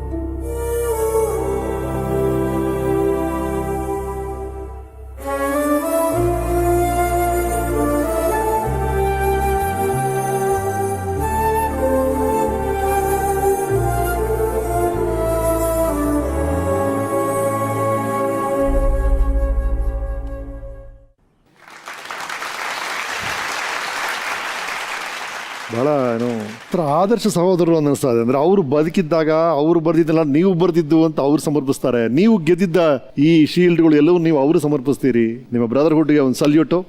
ಅವ್ರ ಕುಟುಂಬವನ್ನ ಈಗ ನೀವೇ ನೋಡ್ಕೊಳ್ತಿದ್ರಿ ಅಂತ ಕೇಳ್ಪಟ್ವಿ. ಅವನ ಜಾಬೇ ಅವ್ರ ಮಿಸ್ಸಸ್ಸಿಗೆ ಬಂತು ಸರ್. ಅವ್ರ ಮಗ ಪ್ರಚಂಡ, ಅನಂತ ಪದ್ಮನಾಭ ಅಂತ, ನಾವು ಪದ್ದು ಅಂತ ಕರಿತೀವಿ. ಭಾಳ very smart, Hindi cinema actor ಇದಾಗಿದ್ದಾನೆ. ಒಳ್ಳೆ ಹಾಡು ಹಾಡ್ತಾನೆ. ಇವನು ಅಷ್ಟೇ ಬುದ್ಧಿವಂತ, ಇವನ್ ತರಾನೇ ಅಶಿಸ್ತು, ಡಿಸಿಪ್ಲಿನ್ ಇಲ್ಲ. ಅವ್ರ ತಂದೆ ತರಾನೇ ಬಟ್ಟೆಗಳು ದಿನಕ್ಕೊಂಥರ ಬಟ್ಟೆ ಆದ್ರೂ ಅವನಿಗೆ ಕಡಿಮೆನೆ. ಅವನು ಸಾಕ್ಷಾತ್ ಮಗನೇ. ನಮಸ್ಕಾರ ಮಾಡಿ ಬರ್ಬೇಕು, ಪ್ಲೀಸ್ ಕಮ್. ಆದರ್ಶ ಸಹೋದರರು ಅನ್ನಿಸ್ತಾ ಇದೆ. ಅಂದ್ರೆ ಅವರು ಬದುಕಿದ್ದಾಗ ಅವರು ಬರ್ದಿದ್ದಲ್ಲ ನೀವು ಬರ್ದಿದ್ದು ಅಂತ ಅವ್ರು ಸಮರ್ಪಿಸ್ತಾರೆ. ನೀವು ಗೆದ್ದಿದ್ದ ಈ ಶೀಲ್ಡ್ಗಳು ಎಲ್ಲವೂ ನೀವು ಅವರು ಸಮರ್ಪಿಸ್ತೀರಿ. ನಿಮ್ಮ ಬ್ರದರ್ಹುಡ್ಗೆ ಒಂದು ಸಲ್ಯೂಟು. ಅವ್ರ ಕುಟುಂಬವನ್ನ ಈಗ ನೀವೇ ನೋಡ್ಕೊಳ್ತಿದ್ದೀರಿ ಅಂತ ಕೇಳ್ಪಟ್ವಿ. ಅವನ ಜಾಬೇ ಅವ್ರ ಮಿಸ್ಸಸ್ಸಿಗೆ ಬಂತು ಸರ್. ಅವ್ರ ಮಗ ಪ್ರಚಂಡ ಅನಂತ ಪದ್ಮನಾಭ ಅಂತ ನಾವು ಪದ್ದು ಅಂತ ಕರಿತೀವಿ. ಭಾಳ very smart. Hindi cinema actor ಇದಾಗಿದ್ದಾನೆ. ಹಿಂದಿ ಸಿನಿಮಾ ಒಳ್ಳೆ ಹಾಡು ಹಾಡ್ತಾನೆ. ಇವನು ಅಷ್ಟೇ ಬುದ್ಧಿವಂತ. ಇವನ್ ತರಾನೇ ಅಶಿಸ್ತು, ಡಿಸಿಪ್ಲಿನ್ ಇಲ್ಲ. ಅವ್ರ ತಂದೆ ತರಾನೇ ಬಟ್ಟೆಗಳು ದಿನಕ್ಕೊಂತಾರೆ ಬಟ್ಟೆ ಆದ್ರೂ ಅವನಿಗೆ ಕಡಿಮೆನೆ. ಅವನು ಸಾಕ್ಷಾತ್ ಮಗನೇ. ನಮಸ್ಕಾರ ಮಾಡಿ ಬರ್ಬೇಕು. Please come. Nice meeting you. ಬರಬೇಕು. ನಮಸ್ಕಾರ. ಎಸ್, ಈಗ ನಾನು ನಿಮ್ಗೆ ಹೇಳ್ತಾ ಇದ್ರು ಹಿಂದಿ ಹೀರೋ ಥರ ಇದ್ದಾನೆ ಹುಡುಗ, ಅದ್ಭುತ ಹಾಡ್ತಾನೆ ಅಂತ ನಿಮ್ಮ ಬಗ್ಗೆ. ಸರ್, ಇವನು ಅವ್ರ ತಂದೆ ತೀರ್ಕೊಂಡು ಕಲ್ಪನೆನೇ ಇಲ್ಲ, ಅವ್ರಿಗೆ ನೋಡೇ ಇಲ್ಲ. ಫೋಟೋದಿಂದ ಮಾತ್ರ ಅವ್ನು ತಿಳ್ಕೊಂಡವನು. ಅವ್ನು ಚಿಕ್ಕವನಿದ್ದಾಗ ನಮ್ಮ ಹತ್ರನೇ ಇದ್ರೆ ಅವ್ನ ತಂದೆ ಜ್ಞಾಪಕ ಆಗ್ತದೆ, ಗಂಡ ನೆನಪಾಗ್ತದೆ ಅಂತ ಇವ್ರು ತವ್ರ ಮನೆಗೆ ಹೋದ್ರು. ಆದ್ರೆ ಅಲ್ಲೋದ್ರು ಅವನು ಇದೇ ಸ್ವಭಾವ, ನಮ್ಮ ರಕ್ತಾನೆ. ಈ ಹಾಡು ಕಲೆ ಇವತ್ತಿಗೂ ಅವನು M.Tech ಮಾಡ್ತಿದ್ದಾನೆ ಮಣಿಪಾಲಲ್ಲಿ. ಅವನಿಗೆ ಸಂಗೀತ, ಹಾಡು, ಕಲೆ ಅಂದ್ರೆ ಇಷ್ಟ. ನಿಮ್ಮ ಚಂದುಳ್ಳಿ ಚೆಲುವೆ ನೀನು ಯಾವ್ದೋ ಸಿನಿಮಾದ ಹಾಡು ಯಾವ್ದು ಬಾಲೆ ಚಂದ್ರ ಬಾಲೆ ಅದನ್ನ ಅವನು 4 ವರ್ಷದಲ್ಲಿ ಇರ್ಬೇಕಾದ್ರೆ ಅತ್ಯಂತ ಮುದ್ದಾಗಿ ಹಾಡ್ತಿದ್ದ. ಅವ್ನು ಹಾಡ್ತಿರ್ಬೇಕಾದ್ರೆ ನಾವೆಲ್ಲ ಅಳ್ತಿದ್ವಿ ಸರ್. ಯಾಕಂದ್ರೆ ಆ ವಯಸ್ಸಲ್ಲಿ ತಂದೆ ಕಳ್ಕೊಂಡು ಅವನು ಅದೇ ಮತ್ತೆ ಸಿನಿಮಾ ಗುಂಗು, ಅದೇ ಸಾಹಿತ್ಯ, ಅದೇ ಕಾವ್ಯ, ಅದೇ ಹಾಡು, ರಕ್ತ ಹಂಚಿಕೊಂಡು ಹುಟ್ಟಿದಾರಲ್ಲ. ಸೊ ಅದಕ್ಕೆ ನನಗೆ ಅವ್ನು ಕಂಡ್ರೆ ಕನಿಕರ, ಸಂತೋಷ, ಹೆಮ್ಮೆ, ದುಃಖ, ಅವನಲ್ಲಿ ಎಲ್ಲವನ್ನ ಅವನ್ನೇ ಕಾಣ್ತಿದೀವಿ ಸರ್ ನಾವು. ಈ ಅಮ್ಮನ ತ್ಯಾಗ ಅಂತೂ ಭಾಳ ದೊಡ್ಡದು ಸರ್. ಗಂಡ ಹೋದ್ಮೇಲೆ ತವ್ರ ಮನೆಗೆ ಹೋಗದೆ ಇವತ್ತಿಗೂ ನಮ್ಮ ಜೊತೆನೇ ಇದ್ದಾಳೆ ಸರ್. ನಮ್ಮ ತಾಯಿನ ತಮ್ಮ ತಾಯಿ ಥರ ನೋಡ್ಕೊತಾಳೆ, ಅತ್ತೆನ ತಾಯಿ ಥರ ನೋಡ್ಕೊತಾಳೆ, ನಮ್ಮ ತಂಗಿನ ತನ್ನ ಒಡಹುಟ್ಟಿ ತಂಗಿ ಥರ ನೋಡ್ಕೊತಾಳೆ. ನಾನು ಎಲ್ಲೇ ಹೋಗಲ್ಲ, ಎಲ್ಲೇ ಹೋದ್ರು ಗಂಗಾವತಿಗೆ ರಾತ್ರಿ ಬರ್ತಾರೆ ಸರ್. ತಾಯಿ ಮಗ ನಮ್ಮ ಜೊತೆಗೇ ಇದ್ದಾರೆ. ಇವ್ರ ಅಣ್ಣಂದ್ರೆಲ್ಲ ದೊಡ್ಡ ಇಂಜಿನಿಯರ್ ಸರ್, KEBಲಿ. ಅವ್ರ ಜೊತೆ 2 ದಿನ 3 ದಿನ ಮತ್ತೆ ನಮ್ಮ ಗಂಗಾವತಿಗೇನೆ ಬರ್ತಾರೆ. ಇಲ್ಲ, ನಮ್ಮ ಜೊತೆ ಇದ್ದಾರೆ ಅನ್ನೋದಕ್ಕಿಂತ ಅವ್ರ ಜೊತೆ ಇರಿಸ್ಕೊಂಡಿದ್ದಾರೆ. ಏನಕ್ಕಂದ್ರೆ ನನ್ನ ಲೈಫಿಂದ ನಾನು 1 year ಇದ್ದಾಗೆ ನಮ್ಮ ತಂದೆಯವರು ಹೋದ್ರು. ನನಗದು ಅಸ್ಪಷ್ಟ ಚಿತ್ರ, ಹೇಗಿದ್ದಾರೆ ಅಂತ ಗೊತ್ತಿಲ್ಲ, ಬರೀ ಚಿತ್ರಪಟದಲ್ಲಿ ನೋಡಿದಷ್ಟೇ, ಫೋಟೋ ಅಲ್ಲಿ. ನಾನು ಅವತ್ತಿಂದ ಅಪ್ಪ ಅಂತ ಕರೆದಿದ್ದೇ ಇಲ್ಲ, ದೊಡ್ಡಪ್ಪ ಅಂತಾನೆ ಕರೆದಿದ್ದು. ಎಷ್ಟು ದೊಡ್ಡ ಹ್ಯೂಮನ್ ಬೀಯಿಂಗ್ ಅಂದ್ರೆ, ಸಿವಿಲ್ ಸರ್ವೆಂಟ್ ಇದ್ರು ಹೇಳಿದಾಗೆ ನಮ್ಮ ತಂದೆಯವರು. ಅವ್ರ ಜಾಬ್ ಹೋಯ್ತು, as it is compensation job ಬರುತ್ತೆ, ಅವ್ರು ತಗೋಬೋದಿತ್ತು. ಬಟ್ ನಾನು ಗಂಡಸು, ನಾನೆಲ್ಲೋ ಸೆಟಲ್ ಆಗ್ತೀನಿ, ನೀವು ತಗೊಳ್ರಿ ಅಂತ ನಮ್ಮ ತಾಯಿ ಕೊಡಿಸಿದ್ರು. ಅಷ್ಟು ದೊಡ್ಡ ವ್ಯಕ್ತಿತ್ವ ಅವರು. ಆಮೇಲೆ ಇವತ್ತು ಈ ಪೊಸಿಷನ್ಗೆ ಇದ್ದಾರೆ ಅಂದ್ರೆ ದೊಡ್ಡ ಡೆಡಿಕೇಶನ್ನೇ ಕಾರಣ. ಅವ್ರು ಸಡನ್ ಅಲ್ಲಿ ಹಿಂದೆ ಡಿಕ್ಕಿ ತೆಗೆದು ನೋಡ್ಬೇಕು ನೀವು. ನಿಯರ್ಲಿ 10 ರಿಂದ 15 ಡಿಫ್ರೆಂಟ್ ನಾವೆಲ್ಸ್ ಆಗಿರ್ಬೋದು, ಕವನಗಳು, ಬುಕ್ಸ್ ಆಗಿರ್ಬೋದು, ಸಿಕ್ಕಾಪಟ್ಟಿ ಸಿಗುತ್ತೆ. ಅದೆಲ್ಲ ಟೈಮ್ ಅದರದ್ದು ಒಂದು ವಾರ ಮಾತ್ರ. ಆ ವಾರದಲ್ಲಿ ಅದಿಷ್ಟು ಓದ್ತಾರೆ, ಮುಗಿಸ್ತಾರೆ. ಅದಕ್ಕೋಸ್ಕರ ಹಿ ಡಿಸರ್ವ್ಸ್ ದಿಸ್ ಪೊಸಿಷನ್ ಅಂತ, because of the main reason. So well shed. 95 ನಮ್ಮ ಯಜಮಾನ್ರು ತೀರ್ಕೊಂಡ ತಕ್ಷಣನೇ ಅವ್ರ ಹತ್ರನೇ ಇದ್ದೆ ನಾನು. ಅಂದರೆ ಒಂದು ಪಕ್ಕದಾಗೆ ಮನೆಗಳು. ನಮ್ಮ ತಂದೆ ಅಣ್ಣ ಎಲ್ಲೇ ಇದ್ರು ಕೂಡ ನನಗೆ ಬೆನ್ನೆಲುಬಾಗಿ ಅವತ್ತಿಂದ ಇವತ್ತಿನವರೆಗೂ ನಮ್ಮ ಭಾವರು ನನ್ನ ಮಗನ ನೋಡಿಕೊಂಡು ಫುಲ್ಲು ಜವಾಬ್ದಾರಿ ತೊಗೊಂಡಿದ್ದಾರೆ. ಅವನ ಎಜುಕೇಷನ್ ಆಯಿತು, ಆಮೇಲೆ ಇವನ್ ನನ್ನ LIC ಜಾಬ್ ಬರೋದು ಕೂಡ ತುಂಬ ಪ್ರಯತ್ನ ಮಾಡಿದ್ರು ನಮ್ಮ ಭಾವ. ಎಷ್ಟರ ಮಟ್ಟಿಗೆ ಅಂದರೆ ಅದು ಹೇಳಲಿಕ್ಕೆ ಶಬ್ದ ಇಲ್ಲ. ಒಂದು ತಂದೆ ಸ್ಥಾನದಾಗ ನಿಂತು ನನಗೆ ಇವತ್ತಿಗೂ ಮಾಡ್ತಾರೆ ಅವರು. ತುಂಬ ಹೆಮ್ಮೆ ಅನಿಸ್ತದೆ. ಹ್ಯೂಮನ್ ಬೀಯಿಂಗ್ ಅಂತ ಹೇಳಿದೆ. ಎಷ್ಟು ಇದಾರಂದ್ರೆ, ನನಗೆ ಅವ್ರು ಹೇಳಿದ್ರು, ಅವರೇ MITಲಿ PG ಮಾಡ್ತಾ ಇದ್ದೀನಿ ಅಂತ ಹೇಳಿ. MIT ಹೋದೆ, ನನ್ನ ಸೀಟ್ ಸೆಲೆಕ್ಷನ್ ಆಯಿತು. ಫೋನ್ ಮಾಡಿದೆ, ನಮ್ಮ ತಾಯಿಗೆ ಫೋನ್ ಮಾಡಿದೆ, ಅಮ್ಮ ಹೀಗಿದೆ, ಇಷ್ಟು ಸಮ್ 2 lakhs ಫೀಸ್ ಇದೆ, ಏನು ಮಾಡೋಣ? ಸಡನ್ನಾಗಿ ಜೋಡಿಸ್ಲಿಕ್ಕೆ ಆಗೋಲ್ಲ. ನಾನು ದೊಡ್ಡಪ್ಪಗೆ ಫೋನ್ ಮಾಡಿದೆ. ಲಕ್ಕಿಲಿ ಅವ್ರದ್ದು ಯಾವುದೂ ಪ್ರೋಗ್ರಾಮ್ ಇರಲಿಲ್ಲ, ಮನೇಲೇ ಇದ್ದರು. ಎಷ್ಟು ಬೇಕು ಅಂತ ಇಮಿಡಿಯೇಟ್ ಹೇಳಿ ಬ್ಲ್ಯಾಂಕ್ ಚೆಕ್ ಕೊಟ್ಟಿದ್ದಾರೆ ಸರ್. ನಿಜವಾಗ್ಲೂ ಹೇಳ್ತೀನಿ, ಬ್ಲ್ಯಾಂಕ್ ಚೆಕ್ ಕೊಟ್ಟಿದ್ದಾರೆ. ಎಷ್ಟಾದರೂ ಬರ್ಕೊ, ನೀನು ಚೆನ್ನಾಗಿರು. ಅದೇ ನಮ್ಮ ತಾಯಿಯವರು ಉಡುಪಿಗೆ ತೊಗೊಂಬಂದು ನಾನಲ್ಲಿ ಫೀಸ್ ಕಟ್ಟಿ ಎಲ್ಲ ಮಾಡಿ ಇವತ್ತು ನಾನು PG ಮುಗಿಸ್ತಾ ಇದ್ದೇನೆ, ನಾಳೆ ಮೇತ್ರಿ. ಒಂದು ಇನ್ಸಿಡೆಂಟ್ ಹೇಳ್ಬೇಕಂದ್ರೆ, ನಮ್ಮ ಮನೆಯವ್ರು ಹೋದ ದಿವಸ, ನಮ್ಮ ಯಜಮಾನ್ರು ತೀರ್ಕೊಂಡ ದಿವಸ, ನಮ್ಮ ಭಾವರಿಗೆ ಬೆಳಗ್ಗೆನೇ ಗೊತ್ತಿತ್ತು ರೀ. ಅದು 6 o'clock ಇನ್ಫಾರ್ಮೇಷನ್ ಸಿಕ್ಕಿದೆ ಅವರಿಗೆ. ಅಷ್ಟಾದರೂ ಸಾಯಂಕಾಲವರೆಗೂ ಅವರು ಒಳಗೆ ದುಃಖವನ್ನು ನುಂಗ್ಕೊಂಡು ಹಾಗೇ ಇದ್ದರು. ಅವತ್ತು ನಾನೇನೋ ನಾರ್ಮಲಾಗಿ ನಾನು ಏನೇ ಟಿಫನ್ ಮಾಡಿದ್ರೆ ಅವ್ರಿಗೆ ಇಷ್ಟ ಆಗ್ತಿತ್ತು. ಜಾಯಿಂಟ್ ಫ್ಯಾಮಿಲಿ ನಮ್ಮದು. ಪಾಪ ಬೆಳಗ್ಗೆ ದೋಸೆಗೆ ಹಾಕಿದ್ದೆ, ಅವ್ರಿಗೆ ಭಾಳ ಇಷ್ಟ ದೋಸೆ ಅಂದ್ರೆ. ಭಾವ ಇವತ್ತು ರವೆ ದೋಸೆ ಮಾಡೀನಿ ಅಂದರೆ ಬೆಳಗ್ಗಿಂದ ಆಯ್ತವ ಒಂದು ಒಟ್ಟು ತಿನ್ನಲಿಲ್ಲ, ಏನೂ ಮಾಡಲಿಲ್ಲ. ನನಗೊಂಥರ ಬೇಜಾರಾಯಿತು. ಯಾಕ್ರಿ ಇವತ್ತು ಹಿಂಗೆ ಯಾವಾಗಲೂ ಎಷ್ಟು ಇಷ್ಟಪಟ್ಟು ತಿಂತೀರಿ ನೀವು, ಇವತ್ತು ಯಾಕೆ ಏನು ಮಾತಾಡಲೇವಲ್ರಲ್ಲಮ್ಮ ಭಾವ, ದೋಸೆ ಮಾಡಿದ್ದಿನ ಎಷ್ಟು ಖುಷಿ, ಲತಾ ಎಷ್ಟು ಚಲೋ ದೋಸೆ ಮಾಡ್ತಾಳಂತ ಎಷ್ಟು ಹೆಮ್ಮೆಯಿಂದ ಹೇಳ್ಕೊತಿರ್ತಿದ್ರು. ಅವತ್ತಿನ ದಿನ ನಮ್ಗೆ ಅಸಲು ಅವ್ರು ಅವತ್ತು ಇಡೀ 3 ದಿನ ದುಃಖ ನುಂಗ್ಕೊಂಡಾರಿ ಅವರು. ಹೇಳೋಕ್ಕೆ ಅಸಾಧ್ಯ ಅಮ್ಮ. ಅವತ್ತಿಂದ ಅವ್ರ ಮುಖ ನೋಡೋಕ್ಕೂ ನನಗೆ ಒಂಥರ ಇವತ್ತಿಗೂ ನೆನಪಾದ್ರೆ ಭಾಳ ಸಂಕಟ ಆಗ್ತದೆ. ನಮಗಿಂತ ಹೆಚ್ಚು ಅವರು ತಮ್ಮನ ಜೊತೆಗಂತೂ ಹುಟ್ಟಿದಾನಿಂದ ಬೆಳೆದಿದ್ರು. ಅವ್ರಿಗೊಂಥರ ತಮ್ಮ ಹೆಂಗಂದ್ರೆ ಬಲಗೈ ಇದ್ದಂಗೆ. ಅಷ್ಟರ ಮಟ್ಟಿಗೆ ಏನೇ ಮಾಡಿದ್ರು ಅಣ್ಣ ತಮ್ಮ ಕಲಿತೆ ಮಾಡ್ತಿದ್ರು. ಒಂದು ನಾಟಕ ಮಾಡಿದ್ರು ಅಣ್ಣ ತಮ್ಮ ಮಾಡೋದು, ಒಂದು ಪ್ರೋಗ್ರಾಮ್ ಕೊಟ್ಟರು, ಒಂದು ಶಿಬಿರ ಅಂತ ಅದು ಬೇಸಿಗೆ ಶಿಬಿರ ಎಲ್ಲ ಮಾಡಿದ್ರಲ್ಲ, ಅವರು ಇವರು ಕಲಿತೆ ಮಾಡಿದರು.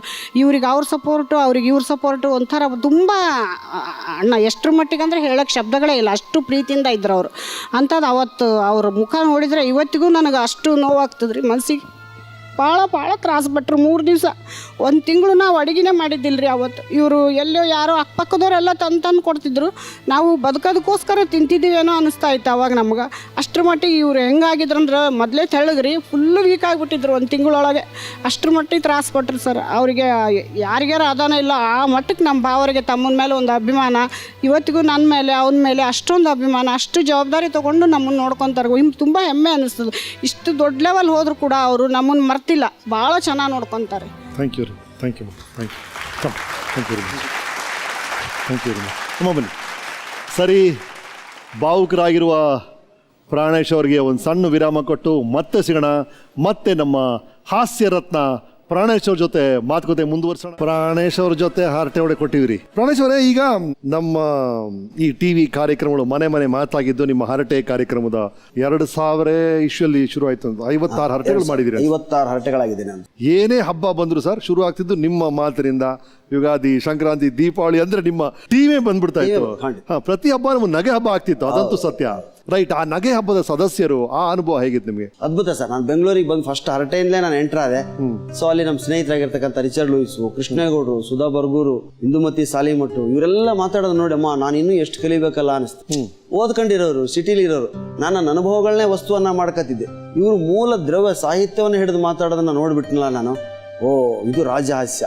ನಾನು ತೀರಾ ಹಳ್ಳಿಗರನ್ನ ಮೆಚ್ಚೋದಕ್ಕೆ ಮಾತ್ರ ಹೊರಟಿದ್ದೀನಿ, ಈ ಬುದ್ಧಿವಂತ ಜನರನ್ನ ಮೆಚ್ಚೋದು ಹೇಗೆ ಅನ್ನೋದನ್ನ ನಾನು ಕಲ್ತಿದ್ದೆ ಬೆಂಗಳೂರಿನ ನಮ್ಮ ಈ ಹಿರಿಯ ಕಲಾವಿದರದೆಲ್ಲ ಭಾಷಣಗಳು ಕೇಳಿದ ಮೇಲೆ.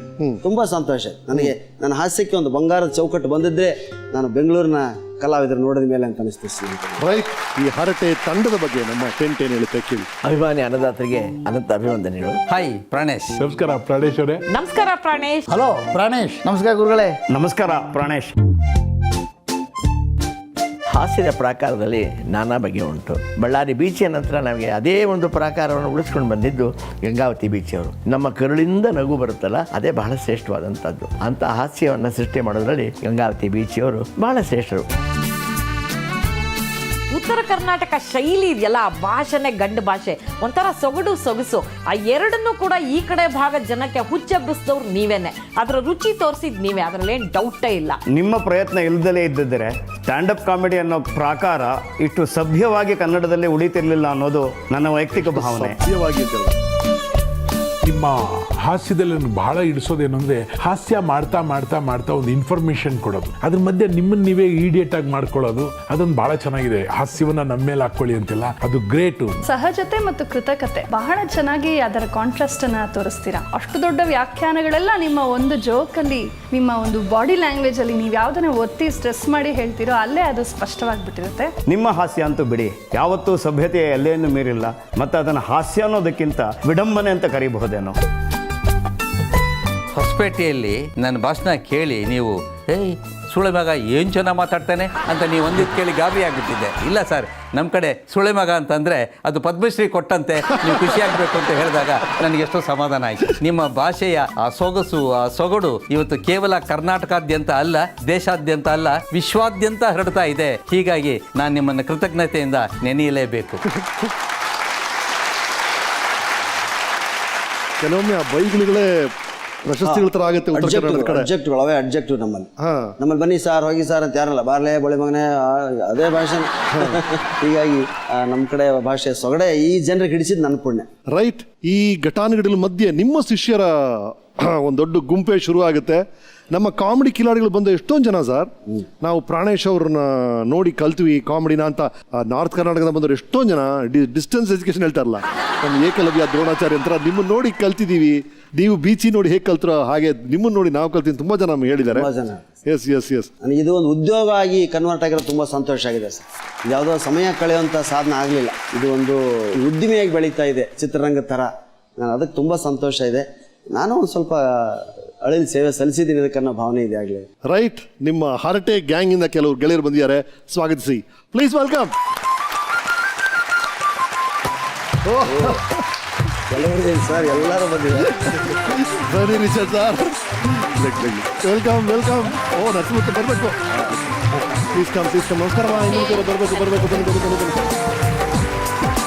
ನೀವು 4 ಜನ ಸೇರಾಯ್ತು, ನಾವು ಆಗ ಅಲ್ಲಿ ಕೂತ್ಕೊಂಡ್ಬಿಡ್ತೀವಿ. ದಯವಿಟ್ಟು ಮುಂದುವರಿಸಿ. ನಮಗೆ ಯಾರು ವ್ಯಕ್ತಿ ಬೇಕಲ್ಲ ವಿಡಂಬನೆ ಮಾಡಕ್ಕೆ, ವ್ಯಂಗ್ಯ ಮಾಡಕ್ಕೆ, ಅದಕ್ಕೆ ನಿಮ್ಮನ್ನು ನಾವು ಬಳಸ್ಕೊಳ್ತೀವಿ. Ready please. ಒಂದು ಜಿ ಟಿವಿಗೆ ನಮ್ಮ ಎಲ್ಲ ಹಾಸ್ಯ ಕಲಾವಿದರ ಕಡೆಯಿಂದ ಥ್ಯಾಂಕ್ಸ್ ಹೇಳ್ತೀವಿ. ಕಾರಣ ಏನು ಅಂದರೆ ಹಾಸ್ಯಕ್ಕೂ ಕೂಡ ಈ ಜಾಗ ಸಿಗ್ಬೋದು ಅಂತ ಅನ್ಕೊಂಡಿರ್ಲಿಲ್ಲ ನಾವು. ಈ ವೀಕೆಂಡ್ ವಿತ್ ರಮೇಶ್ ಅಂದರೆ ಮಿನಿಮಮ್ ಒಬ್ಬ ಆಕ್ಟರ್ ಆಗಿರ್ಬೇಕು, ಸ್ಪಿಲ್ಬರ್ಗ್ ಗುರ್ತಿಡ್ದಂಥ ಆಕ್ಟರ್ ಆಗಿರ್ಬೇಕು ಅಂತ. ಆದರೆ ಇದು ಇಡೀ ಹಾಸ್ಯ ಕುಟುಂಬ ಅಂತ ನಾವೇನು ಕರಿತೀವಿ, ಇದರ ರೆಪ್ರೆಸೆಂಟೇಟಿವ್ ಆಗಿ ಪ್ರಾಣೇಶ್ ಬಂದ. ಸರ್ ನಾನು ಹೇಳ್ತಾನಿಲ್ಲ, ಒಬ್ಬ ಸೈನಿಕ ಬರಬೇಕು, ಒಬ್ಬ ರೈತ ಬರಬೇಕು, ಒಬ್ಬ ಶಿಕ್ಷಕ ಬರಬೇಕು, ಎಲ್ಲರೂ ಬರಬೇಕು ಒಂದಾದ್ಮೇಲೆ ಒಂದು ಈ ಚೇರ್ ಮೇಲೆ. ಅದೇ ನಮ್ಮ ಆಸೆ. ನಂದು ಪ್ರಾಣೇಶ್ದು ಪರಿಚಯ ಭಾಳ ಬೇಕಾದಷ್ಟು ಇನ್ಸ್ಟೆನ್ಸ್. ನಾನು ಅಮೆರಿಕಾಗೆ ಹೋಗಿದ್ದೀನಿ ಜೊತೆಗೆ. ಮೊಟ್ಟ ಮೊದಲನೆಯ ಪ್ರಾಣೇಶ್ ಫ್ಲೈಟ್ ಹೋಗಿದ್ದು ನನ್ನ ಜೊತೆಗೆ. ಅದು ಎಲ್ಲಿ? ಅಮೆರಿಕಾಗಲ್ಲ, ಬೆಳಗಾಮಿಗೆ. HL ಏರ್ಪೋರ್ಟು ಹೋದ್ವಿ. ದೊಡ್ಡ ಫ್ಲೈಟ್ ನಿಂತಿತ್ತು. ಪ್ರಾಣೇಶ್ ಯಾವ ಫ್ಲೈಟಲ್ಲಿ ಕೂತ್ಕೋಬೋದು ಅಂತೆಲ್ಲ. ಬೋಯಿಂಗ್. ನಮ್ದು ಅದೆಲ್ಲ, ನಮ್ದೆಲ್ಲ ಔಟ್ ಹೌಸಲ್ಲಿ ಒಂದು ಹಳೇ ಫ್ಲೈಟ್ ನಿಂತಿರುತ್ತೆ. ಈ ಲೋಕಲ್ ಫ್ಲೈಟಲ್ಲಿ ಗೊತ್ತಿಲ್ಲ, ಡಕೋಟಾ ಅಂತಿರುತ್ತೆ. ನಮ್ಮನ್ನು ಬಸ್ಸಲ್ಲಿ ಕೂರ್ಸಿದ್ರು. ಏನ್ರಿ ರಿಚರ್ಡ್ ಫ್ಲೈಟಲ್ಲಿ ಕರ್ಕೊಂಡ್ ಬರ್ತೀನಿ ಅಂತ ಬಸ್ಸಲ್ಲಿ. ಇಲ್ಲಪ್ಪ ನಮ್ಮ ಫ್ಲೈಟಲ್ಲಿ ಮೂಲೆಯಲ್ಲಿದೆ, ಅಲ್ಲಿ ನಿಲ್ಸರ್. ಅಲ್ಲಿ ಎಲ್ಲೋ ಏರ್ಪೋರ್ಟ್ ಒಳಗಡೆ ಹೋದ್ಮೇಲೆ ಒಂದು ಶೆಡ್ ಥರ ಇತ್ತು, ಅಲ್ಲೋದು. ಈ ಫ್ಲೈಟಲ್ಲಿ ನಾವು ಹೋಗೋದು, ನಾವು ಲೋಕಲ್ ಫ್ಲೈಟು. 10 ಕೂತ್ಕೊಂಡ್ರು. ಅದು ಯಾವಾಗ ವೈಬ್ರೇಟ್ ಆಯಿತು ಎಲ್ಲ ಮಂತ್ರಗಳನ್ನು ಹೇಳ್ಬಿಟ್ರು. ನನ್ನ ಕೈ ಗಟ್ಟಿ ಹಿಡ್ಕೊಂಡ್ಬಿಟ್ರು. ಏನು ಇಷ್ಟೊಂದು ಅದರುತ್ತೆ? ಇದು ಸ್ಟಾರ್ಟಿಂಗಪ್ಪ, ಟೇಕಪ್ ಆದ್ಮೇಲೆ ಪೂರ್ತಿ ಅದರುತ್ತೆ ಅಂತ ಸಿಕ್ಕಾಬಿಟ್ಟು ಅದ್ರಬಿಟ್ರು, ಬೆಳುತ್ತಿ ಬಿಟ್ರು. ಆಮೇಲೆ ಏನಾದ್ರೆ, ಆಮೇಲೆ ಈ ಡಕೋಟಾ ಫ್ಲೈಟ್ಸ್ ನೀವು ಹೋಗ್ತಾ ಇದ್ರೆ ಏರು ಇದನ್ನ ಚೇಂಜ್ ಮಾಡಿ ಅವಾಗ ಇದ್ದಕ್ಕಿದ್ದಂಗೆ ಆಫ್ ಮಾಡಿಬಿಡ್ತಾರೆ. ಫ್ಲೈಟ್ ಝೀ ಅಂತ ಕೆಳಗೆ ಬಂದ್ಬಿಡುತ್ತೆ ಬೀಳೋ ಥರ. ಆಮೇಲೆ ಟಕ್ ಅಂತ ಸ್ಟಾರ್ಟ್ ಆಗಿ ಮುಂದಕ್ಕೆ ಹೋಗುತ್ತೆ. ಸದ್ಯ ಅದೇನಾದ್ರೂ ಆಗಿದ್ದಿದ್ರೆ ಎಗರ್ಬಿಟ್ರು ಅವರು ಪ್ರಾಣಿಗಳು. ಆಮೇಲೆ ನನಗೆ ಐಡಿಯಾ ಇಲ್ವಲ್ಲ, ಇವ್ರು ಹೇಳಿದ್ರು ಸರ್ ಕಣ್ಣು ಮುಚ್ಚಲು ಕೂತ್ರೆ ನಿಮ್ಗೆ ಭಯ ಜಾಸ್ತಿ ಆಗುತ್ತೆ, ಕಿಟಕಿಲಿ ನೋಡಿ ನೀವು, ಕೆಳಗಡೆ ನೋಡಿ ಹೇಗೆ ಹಾರತ್ತೆ ಏನು ಅಂತ. ಕೆಳಗಡೆ ನೋಡ್ತೀನಿ ಸರ್, ಜನ ಎಲ್ಲ ಇರುವೆ ಸಾಲ್ ಥರ ಕಾಣ್ತಿದ್ದಾರೆ. ಸಾರ್ ತುಂಬ ಹೈಟ್ ಬಂದ್ಬಿಟ್ಟಿವಿ ರಿಚರ್ಡ್, ಎಲ್ಲ ಇರುವೆ ಥರ ಕಾಣ್ತಿದೆ. ಏನು ಅನ್ಬೇಕು, ಇನ್ನೂ ಹಾರೇ ಇಲ್ರಿ, ಅವು ಇರುವೆನೇ ಅಂದ್ರಿ.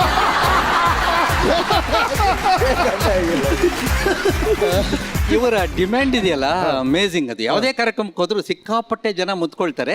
ಹೀಗಾಗಿ ಟ್ರೈನ್ಗಳು ಮಿಸ್ ಮಾಡ್ಕೋತಾರೆ, ಬಸ್ಗಳು ಮಿಸ್ ಮಾಡ್ಕೊಳ್ತಾರೆ. ಅದಕ್ಕೆ ಅವ್ರು ಏನ್ ಮಾಡ್ತಾರೆ ಅಂದ್ರೆ ಮಂಕಿ ಕ್ಯಾಪ್ ಹಾಕೊಂಡ್ಬಿಡ್ತಾರೆ. ಮಂಕಿ ಕ್ಯಾಪ್ ಹಾಕೊಂಡ್ಬಿಟ್ಟು ಯಾರಿಗೂ ಗುರುತು ಸಿಗದಂತೆ ಸಾಮಾನ್ಯ ರೈಲ್ವೆ ಸ್ಟೇಷನ್, ಬಸ್ ಸ್ಟ್ಯಾಂಡ್ ಹೋಗೋದು. ಒಂದ್ಸಲ ಯಾರೋ ಒಬ್ರು ವ್ಯಕ್ತಿ ಬಂದು, ಸರ್ ತಾವು ಪ್ರಾಣೇಶ ಅಂತ ಕೇಳಿದ್ರು. ಅಲ್ಲ, ನಾನು ಅವ್ರ ತಾತ ಅಂತ ಹೇಳಿದ್ರು.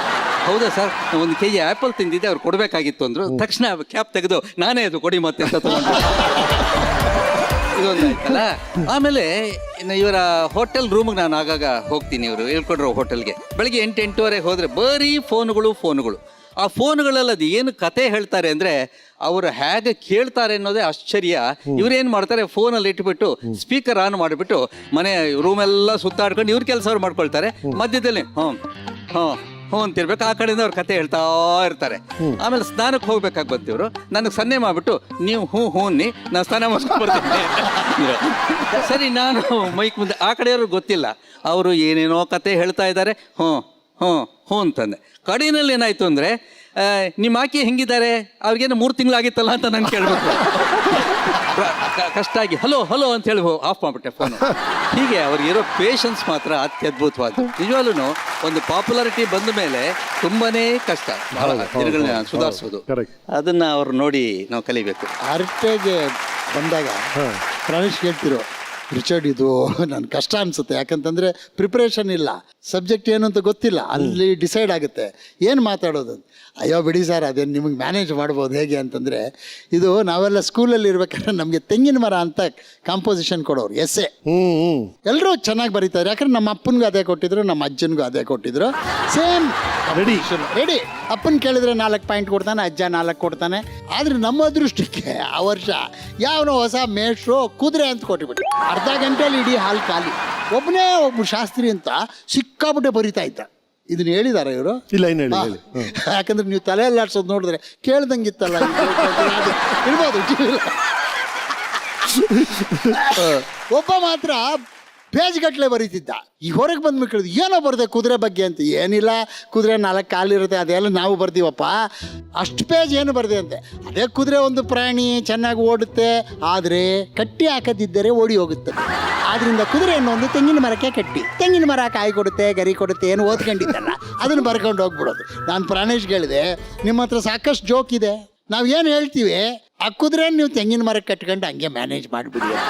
ಅದರಿಂದ ನೀವು ನೋಡ್ಬೋದು ಹರಟೆಯಲ್ಲಿ ಎಷ್ಟೇ ಸೀರಿಯಸ್ ಆಗಿ ಮ್ಯಾಟ್ರ್ ಇರ್ಬೋದು, ಪ್ರಾಣೇಶ್ ಆ ಕುದುರೆನ ಎಳ್ಕೊಂಡು ಬಂದು ತೆಂಗಿನ ಮರಕ್ಕೆ ಕಟ್ಟಿಬಿಟ್ಟು ನಗಿಸ್ಬಿಡ್ತಾರೆ. ಭಾಳಷ್ಟು ಸಲ ಸೀರಿಯಸ್ ಆಗಿಬಿಡುತ್ತೆ ಸಬ್ಜೆಕ್ಟ್.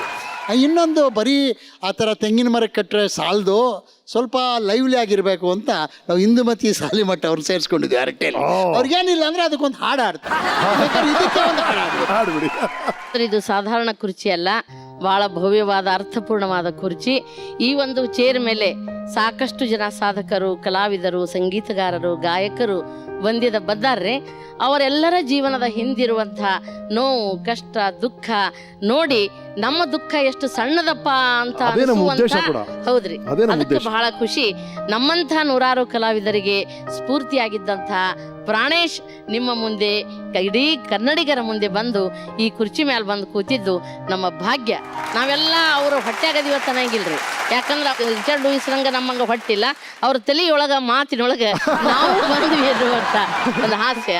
ಒಂದು ಮಾತು ಹೇಳ್ತೀನಿ ರೀ, ನೀವು ಹಾಡಾಡ್ತೀರಾ ಅಂತ ರಿಚರ್ಡ್ ಹಾಡ್ತೀನಿ ಅನ್ನಲ್ರಿ. ಈಗ ಏನಿಬ್ರು ಹೇಳಿದ್ರಲ್ಲ ಅದನ್ನ ಕುರ್ತು ಹಾಡ್ತೀನಿ. ನಮ್ ಕೃಷ್ಣೇಗೌಡರು ಬರೆದಾರ ಒಂದು ಹಾಡಿನೊಳಗೆ. ರಾಯರ ಮಠದಲ್ಲಿ ತೀರ್ಥ ಕುಡಿತಿದ್ದ ಗಂಗಾವತಿ ಬೀಚಿ, ರಾಯರ ಮಠದಲ್ಲಿ ತೀರ್ಥ ಕುಡಿತಿದ್ದ ಗಂಗಾವತಿ ಬೀಚಿ, ರಿಚರ್ಡ್ ಲೂಯಿಸ್ ಸಂಘ ಸೇರಿ ಮಡಿ ಮೈಲಿಗೆ ಪೋಚಿ, ರಿಚರ್ಡ್ ಲೂಯಿಸ್ ಸಂಘ ಸೇರಿ ಮಡಿ ಮೈಲಿಗೆ ಪೋಚಿ ಅಂತ ಹೇಳಿ ಒಂದು ಹಾಡ ಬರೆದಿದ್ದಾರೆ. ಇವ್ರ ಜೊತೆ ನಮ್ಮ ಪ್ರೋಗ್ರಾಮ್ಸಲ್ಲಿ ನಂಬರ್ ಇರುತ್ತೆ. ಸರ್ ಯಾರ್ಯಾರು ಬರ್ತೀರಿ? ಪ್ರಾಣೇಶ್ ಬರ್ತಾರಾ? ಇಲ್ಲಪ್ಪ ನನಗೆ ಗೊತ್ತಿಲ್ಲ ಪ್ರಾಣೇಶ್ ಡೇಟು. ಕೃಷ್ಣೇಗೌಡರು ಬರ್ತಾರಾ? ಸುಧಾವರ್ ಈ ಥರ. ಹೋಲಿ ಬಿಡಿ, ನಂಬರ್ 10 ಕಳಿಸ್ಬಿಡ್ರಿ ಅಂತ. ನಂಬರ್ 10 ಯಾವುದಪ್ಪ ಅಂದರೆ ಪ್ರಾಣೇಶ, ಇಂದುಮತಿ ಸಾಲಿಮಠ. ಇವರಿಬ್ರು ಒಟ್ಟಿಗೆ ನಡ್ಕೊಂಡು ಹೋದ್ರಿ 10 ನಂಬರ್ ಹೋದಂಗೆ ಇರುತ್ತೆ. ನಾನು ನೀರಿನ ಸಿಂಟೆಕ್ಸ್ ಬೆಳೆದಂಗೆ ಅಡ್ಡ ಬೆಳೆದ್ ಬಿಟ್ಟಿ ನೀರಿನ ಅವ್ರು ಉದ್ದಕ್ಕಿದಾರ್ರಿ. ಆದ್ರೆ ಹೆಚ್ಚು ಕಡಿಮೆ ವಯಸ್ಸು ನಮ್ದು ಅವ್ರದ್ದು ಒಂದ ವಯಸ್ಸ್ರಿ. ಒಂದು 6 ತಿಂಗಳು 7 ತಿಂಗಳು ನಾ ಇಂದಕ್ಕ ಆತಾರ ನನಗೆ. ನಾ ಯಾವುದೋ ಕಾರ್ಯಕ್ರಮಕ್ಕೆ ಹೋಗಿದ್ದೇವ್ರಿ, ಗೊಡಚಿ ಉತ್ಸವಕ್ಕೆ. ತಯಾರಾಗಿ ಬರ್ತಾ ಏನು ತಯಾರಾಗಿ ಬಂದಿ, ಒಯ್ದಕ್ಕಿದ್ದಂಗೆ ಬಂದಿಯಲ್ಲ, ನೋಡಲ್ಲಿ ಸುಧಾ ಬರ್ಗೂರು ಎಷ್ಟು ಬಂಗಾರ ಹೊಳೆವು ತಳೆ ಎಲ್ಲ ಹಾಕೋತ, ಒಂದು ಸ್ವಲ್ಪ ಹಾಕೋರಿ ಅಂದರು. ನಾ ಅಂದೆ ನಮ್ಮ ಬಣ್ಣ ಕಪ್ರಿ, ಮೇಕಪ್ ಮಾಡ್ಕೊಂಡ್ರಿ ನಿಂದ್ರಾಗಿಲ್ಲ ಅಂತ ಹೇಳಿದೆ. ಇವೆಲ್ಲ ಹಾಕೊಂಡಿದ್ದೆಲ್ಲ ಒರಿಜಿನಲ್ ಬಂಗಾರ ಅಲ್ರಿ, ನಾವೆಲ್ಲ ರಾತ್ರಿ ತಿರುಗಾಡೋರು, ಇವೆಲ್ಲ ನಕಲಿ ಬಂಗಾರ. ನೆಕ್ಸ್ಟ್ ಜನರೇಷನ್ ಅವರು ನಿಮ್ಮ ಗ್ಯಾಂಗಲ್ಲೇ ಸರ್ ಈಗ ಹಲವಾರು ಜನ ಶಿಷ್ಯ ಹೊಂದಿರಿದ್ದಾರೆ. Top of the mind Pranesh ಅವರು ಶಿಷ್ಯರೊಂದರು ಅಂತ ಹೇಳ್ಕೊಳ್ತಾರೆ. ನಮ್ಮ ಫಿಲ್ಮಲ್ಲಿ ಕೆಲವರು ಆಕ್ಟ್ ಮಾಡಿದ್ದಾರೆ. ನರಸಿಂಹ ಜೋಶಿ ಅಂತ ನಮ್ಮ ಫಿಲ್ಮಲ್ಲಿ ನಾನು ಶಿಷ್ಯರನ್ನ ಕೊಪ್ಪಲ್ಲ, ಇನ್ಸ್ಪೈರ್ ಆಗಿದ್ದಾರೆ. ಗುರು ಶಿಷ್ಯ ಪರಂಪರೆ ಇಲ್ಲ, ಯಾಕಂದ್ರೆ ಮಠ ಕಟ್ಟಬೇಕಾಗತ್ತೆ. ನಾನು ಮತ್ತೆ ಶಿಷ್ಯರು ಆಸ್ತಿ ತಿಕ್ಕಾಟ ಶುರು ಆಗ್ತದೆ. ಇನ್ಸ್ಪೈರ್ ಅಪ್ಪ ಅಂದ್ಬಿಡ್ರಿ ಸಾಕು, ಗುರುಗಳೇ ಮಠ ಶಿಷ್ಯರು ಬೇಡಪ್ಪ ಅಂತ ಹೇಳ್ತಿರ್ತೀನಿ.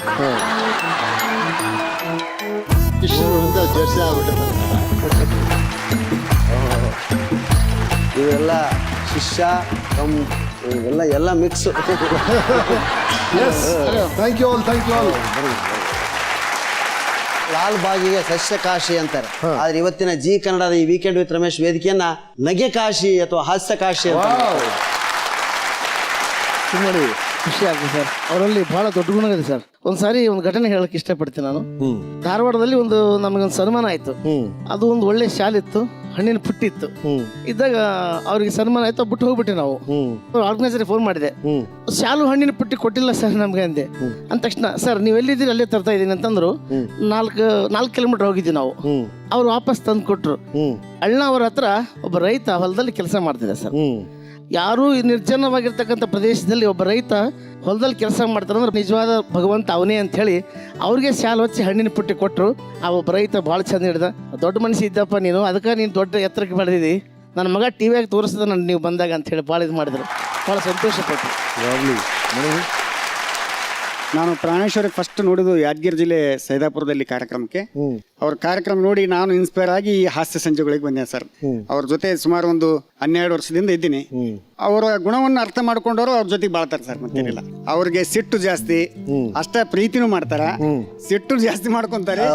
ತಾಳ್ಕೊಳ್ಳುವಂತ ಕೆಪಾಸಿಟಿ ಇದ್ರೆ ಮಾತ್ರ ಅವ್ರ ಜೊತೆಗೆ ಇರಬಹುದು ಸರ್. ನನ್ನ ಮೇಲೆ ಬಹಳ ಪ್ರೀತಿ. ನಮ್ಮ ತಂಡದಲ್ಲಿ ಗಂಗಾವತಿ ಪ್ರಾಣೇಶ್ವರ ತಂಡದಲ್ಲಿ ಅತ್ಯಂತ ಶಿಸ್ತಿನ ಮನುಷ್ಯ ನರಸಿಂಹ ಜೋಶಿ ಅವ್ರು sir. Time to time maintain ಮಾಡ್ತಾನ್ರಿ ಎಲ್ಲ. ಸರ್ ನಾನು ಮೊಬೈಲ್ನಲ್ಲಿ ಅವನ ಹೆಸರು ಫೋನ್ ರಿಂಗ್ ಮಾಡಿದ್ರೆ ನೀವು ಹೊಡಿಬೇಕು, ಅವನಿಗೆ ಏನು ಹೆಸರು ಫೀಡ್ ಮಾಡಿದ್ರು ಗೊತ್ತಾ? ಆಪತ್ತಿಗೆ ಆಗದವನು ಅಂತ. ಆಪತ್ತಿಗೆ ಆಗದವನು. ಅವನು ಫೋನ್ ಬಂತು ಅಂದ್ರೆ ಅದರಲ್ಲಿ ಡಿಸ್ಪ್ಲೇ ನರಸಿಂಹ ಜೋಶಿ ಅಂತ ಬರಲ್ಲ, ಆಪತ್ತಿಗೆ ಆಗದವನು ಅಂತ. ಅವನು ಎಷ್ಟು ನನ್ನ ಅದ್ಭುತ ಶಿಷ್ಯ, ನನ್ನ ಸೇವೆಗೆ ಸದಾ ಇರ್ತಾನಂದ್ರೆ ನನಗೆ ಯಾವಾಗ ಬೇಕೋ ಅವಾಗ ಬಿಟ್ಟು ಉಳಿದೆಲ್ಲ ಸಮಯ ನನ್ನ ಸೇವೆ ಎಸ್ ಮ್ಯಾಮ್. ಪ್ರಾಣೇಶ್ ಅವರನ್ನ ನಾನು ಮೊದಲನೇದಾಗಿ ನೋಡಿದ್ದು ನಗೆ ಸಕ್ಕತ್ ಸವಾಲ್ ಅಂತ ಒಂದು ಕಾರ್ಯಕ್ರಮ ಆಗ್ತಾ ಇತ್ತು. ಅದರಲ್ಲಿ ನಾನು ಸ್ಪರ್ಧಾಳು ಆಗಿ ಹೋಗಿದ್ದೆ. ಇವರು ಆಗ ನಿರ್ಣಾಯಕರಾಗಿದ್ರು. ಆಗ ಅವರು ಒಂದು ಮಾತು ಹೇಳಿದ್ರು, ಸಂಧ್ಯಾಶಣೆ ಅವರಿಗೂ ನನಗೂ ದೇಹದಲ್ಲಿ ವ್ಯತ್ಯಾಸ ಇದೆ, ಆದರೆ ಮನಸ್ಸಿನಲ್ಲಿ ವ್ಯತ್ಯಾಸ ಇಲ್ಲ, ಇವರಿಗೊಂದು ಉಜ್ವಲ ಭವಿಷ್ಯ ಇದೆ ಅಂತ. ಆವಾಗ ನನಗೆ ಪ್ರಾಣೇಶ್ ಅವರೊಟ್ಟಿಗೆ ನಾನೊಂದಿನ ಕಾರ್ಯಕ್ರಮ ಕೊಡ್ಬೋದು ಅನ್ನುವ ಕಲ್ಪನೆ ಕೂಡ ಇರಲಿಲ್ಲ. ಯಾಕಂದ್ರೆ ಅವ್ರು ಜಡ್ಜ್, ನಾನು ಸ್ಪರ್ಧಾಳು ಅಷ್ಟೇ. ಆದರೆ ನಾವೆಲ್ಲ ಒಟ್ಟಿಗೆ ನಿಂತಾಗ ಯಾವ ರೀತಿ ವಾತಾವರಣ ಇರುತ್ತಂದ್ರೆ ರಮೇಶ್ ಅವರೇ, ಒಂದು ಮದುವೆ ಮನೆಯಲ್ಲಿ ನಾವೆಲ್ಲ ಅಣ್ಣ ತಂಗಿ ಎಲ್ಲ ಸೇರ್ಕೊಂಡಿದ್ದಂಗೆ ಇರುತ್ತೆ. ಇಂಥ ವಾತಾವರಣ ನನಗೆ ಉಡುಪಿಯಲ್ಲೂ ಸಿಗ್ಲಿಕ್ಕಿಲ್ಲ. ಅಂಥ ವಾತಾವರಣವನ್ನು ಇವರೊಟ್ಟಿಗಿದ್ದಾಗ ಕೊಟ್ಟಿದ್ದಾರೆ ಸರ್. ಬಂಧುಗಳೇ, ಈ ಕಾರ್ಯಕ್ರಮದಿಂದ ನಮಗೆ ಒಂದು ಅರ್ಥ ಆಯ್ತು. ನಗುವ ಗುಲಾಬಿ ಹೂವಿನ ಹಿಂದೆ ನೋವೆಂಬ ಮುಳ್ಳಿರುತ್ತೆ. ನಗುವ ಗುಲಾಬಿ ಹೂವಿನ ಹಿಂದೆ ನೋವೆಂಬ ಮುಳ್ಳಿರುತ್ತೆ. ಅದೇ ತರಹ ನಗಿಸುವ ಕಲಾವಿದನ ಹೃದಯದ ಹಿಂದೆ ನಗಲಾರದಷ್ಟು ನೋವು ತುಂಬಿರುತ್ತೆ ಬಂಧುಗಳೇ, ನಗಲಾರದಷ್ಟು ನೋವು ತುಂಬಿರುತ್ತೆ ಬಂಧುಗಳೇ. ಈಗೊಂದು ಸುಮಾರು 10-15 ವರ್ಷದ ಹಿಂದೆ ನಾನು ಟಿವಿಯಲ್ಲಿ ಕಾರ್ಯಕ್ರಮ ಕೊಟ್ಟಾಗ ಗುರುಗಳು ನನಗೊಂದು ಫೋನ್ ಬಂತು ಪ್ರಾಣೇಶ್ ಅವರಿಂದ. ಸತ್ತಿಗೇರಿ ಕಾರ್ಯಕ್ರಮ ನೋಡಿದೆ, ಭಾಳ ಚಂದಿತ್ತು. ಆ ಉರ್ದು ಕನ್ನಡ ಮಿಕ್ಸ್ ಏನೋ ಹೇಳಿದೆಲ್ಲ, ಕಳ್ಳಿ ಸಾಲ್ಮೆ ಹಾವು ಸಳ್ಳ ಸಳ್ಳ ಸಳ್ಳಗಯ ಬಶೀರ, ನನಗೆ ಭಾಳ ನಗಿ ಬತ್ತು ಅಂಥೇಳಿ ಖುಷಿಯಿಂದ ನನ್ನ ಜೋಡಿ ಮಾತಾಡಿದರು. ಆವತ್ತ ನಾ ತಿಳ್ಕೊಂಡೆ ಗುರುಗಳ ಆಶೀರ್ವಾದ ನನಗಾಗೈತೆ ಅಂಥೇಳಿ. ಇವತ್ತು 1,000 ಕಾರ್ಯಕ್ರಮವನ್ನು ಕೊಟ್ಟೇನಿ, 8 ರಾಜ್ಯದಲ್ಲಿ ಕಾರ್ಯಕ್ರಮ ಕೊಟ್ಟೇನಿ, 6 ದೇಶವನ್ನು ಸುತ್ತೇನಿ. ಗುರುಗಳ ಆಶೀರ್ವಾದ ನನ್ನ ಮೇಲೆ ಇದೆ ಅನ್ನುವಂಥ ಮಾತನ್ನು ಈ ಸಂದರ್ಭದಲ್ಲಿ ನಾನು ಹೇಳಲಿಕ್ಕೆ ಇಷ್ಟಪಡ್ತೇನೆ ಬಂಧುಗಳು. ಹೂವು ಬಾಡುವ ಮುನ್ನ ದೇವರಿಗೆ ಅರ್ಪಿತವಾಗಬೇಕು. ಹೂವು ಬಾಡುವ ಮುನ್ನ ದೇವರಿಗೆ ಅರ್ಪಿತವಾಗಬೇಕು. ಈ ಬಾಡಿ ಬಾಡುವ ಮುನ್ನ ಈ ಸಮಾಜಕ್ಕೆ ಅರ್ಪಿತವಾಗಬೇಕು ಅನ್ನುವ ಹಾಗೆ ನಮ್ಮ ಪ್ರಾಣೇಶ್ ಗುರುಗಳು ಇವತ್ತು ನಮ್ಮ ಎಲ್ಲರಿಗೂ ಹಾಸ್ಯದ ಮೂಲಕ, ಸಮಾಜವನ್ನು ತಿದ್ದುವ ಮೂಲಕ, ನಮ್ಮ ನಾಡಿನ ಜನರಿಗೆ ಒಂದು ಒಳ್ಳೆಯ ಸಂದೇಶನ ಕೊಡುವುದರ ಮೂಲಕ ಸಂತೋಷದಿಂದ ಇಟ್ಟಿದ್ದಾರಲ್ಲ. ಇಂಥ ಒಬ್ಬ ದೊಡ್ಡ ಗುರುಗಳು ನಮಗೆ ಸಿಕ್ಕಿದ್ದಾರಲ್ಲ, ನಿಜವಾಗಲೂ ನಾವು ಪುಣ್ಯವಂತರು. ಕನ್ನಡ ಸಿನಿಮಾ ಇಂಡಸ್ಟ್ರಿ ಅಂದ ತಕ್ಷಣ ನೆನಪಾಗೋದು ನಮ್ಮ ರಾಜಣ್ಣ, ಡಾಕ್ಟರ್ ರಾಜ್ಕುಮಾರ್. ಹಾಗೆ ಹಾಸ್ಯ ಲೋಕ ಅಂದ ತಕ್ಷಣ ನಮ್ಮ ಕರ್ನಾಟಕದಲ್ಲಿ ನೆನಪಾಗೋದು ಒಂದೇ ಹೆಸರು, ಅದು ಗಂಗಾವತಿ ಪ್ರಾಣೇಶ್. ಪ್ರಾಣೇಶ್ ಅವ್ರಿಗೆ ಖುಷಿ ಇದ್ದಾಗ ಒಂಥರ ಇರ್ತಾರೆ, ಸಿಟ್ಟು ಬಂದಾಗ ಒಂಥರ ಖುಷಿ ಇದ್ದಾಗ ಯಾವ ಥರ. ಈಗ ಇಲ್ಲಿಂದ ಹುಬ್ಬಳ್ಳಿಗೆ ಹೋಗ್ಬೇಕಾಯ್ತು ಸರ್. ಮಾಮನಿ ಭಾಳ ಈಜಿನು, ಹುಬ್ಬಳ್ಳಿ ಇಲ್ಲಿಂದ ತುಮಕೂರು, ದುರ್ಗ, ಹುಬ್ಬಳ್ಳಿ ಈಜಿ, 4-5 ತಾಸು ಹೋಗ್ಬಿಡ್ತು ಅಂತಾರೆ. ಅದೇ ಅವ್ರಿಗೆ ಮೂಡ್ ಇದ್ದಿಲ್ಲ ಅಂತ ತಿಳ್ಕೊಡ್ರಿ. ಹುಬ್ಬಳ್ಳಿಯಿಂದ ಸಾಮಾನ್ಯ ಐತೆ ಅಂತ ತಿಳ್ಕೊಂಡೇನೋ, ತುಮಕೂರು, ಹಿರಿಯೂರು, ಶಿರಾ, ಹಾವೇರಿ, ರಾಣೆಬೆನ್ನೂರು, ಹುಬ್ಬಳ್ಳಿ ಇಷ್ಟು ಹೇಳ್ಬಿಡ್ತಾರೆ ಸರ್. ಇದ್ರ ಮೇಲೆ ಅವ್ರ ಮೂಡ್ ನಾವು ತಿಳ್ಕೊಬೇಕಷ್ಟೇ, ಮತ್ತೇನಿಲ್ಲ. ಸರ್, ಇನ್ನೊಂದು ಘಟನೆ ಹೇಳಕ್ಕೆ ಇಷ್ಟ. ಈಗ ಬಹಳ ನಮ್ಮ ಹಳೆಯ ಗ್ರಾಮೀಣ ಪ್ರದೇಶದಲ್ಲಿ ಆಟ ಆಡ್ತಿದ್ರು. ಗುರುಗಳಿಗೆ ನೋಡ್ರಿ ಕಾರ್ಯಕ್ರಮ ಕೊಡಿಸ್ತಾರೆ, ಎಲ್ಲ ಕೊಡಿಸ್ತಾರೆ. ಅವ್ರಿಗೆ ನಾವು ಏನು ಕೊಡಕ್ ಸಾಧ್ಯ ಇಲ್ಲ. ಅದಕ್ಕೆ ಈ ವೇದಿಕೆ ಮುಖಾಂತರ ಒಂದು ಸಣ್ಣ ಆಟ ಆಡ್ತಿದ್ವಿ ಗುರುಗಳೇ, ರಮೇಶ್ ಗುರುಗಳೇ. ಏನಂದ್ರೆ ಅವ್ವ ಪಚ್ಚಿ ಅಂತ ಒಂದು ಆಟ ಆಡ್ತಿದ್ವಿ. ಅದು ಗೊತ್ತಲ್ಲ ಸರ್? ಒಂದು ಸಣ್ಣ ಆಟ ಮಾಡ್ತಿದ್ವಿ ನೋಡಿ ಸರ್.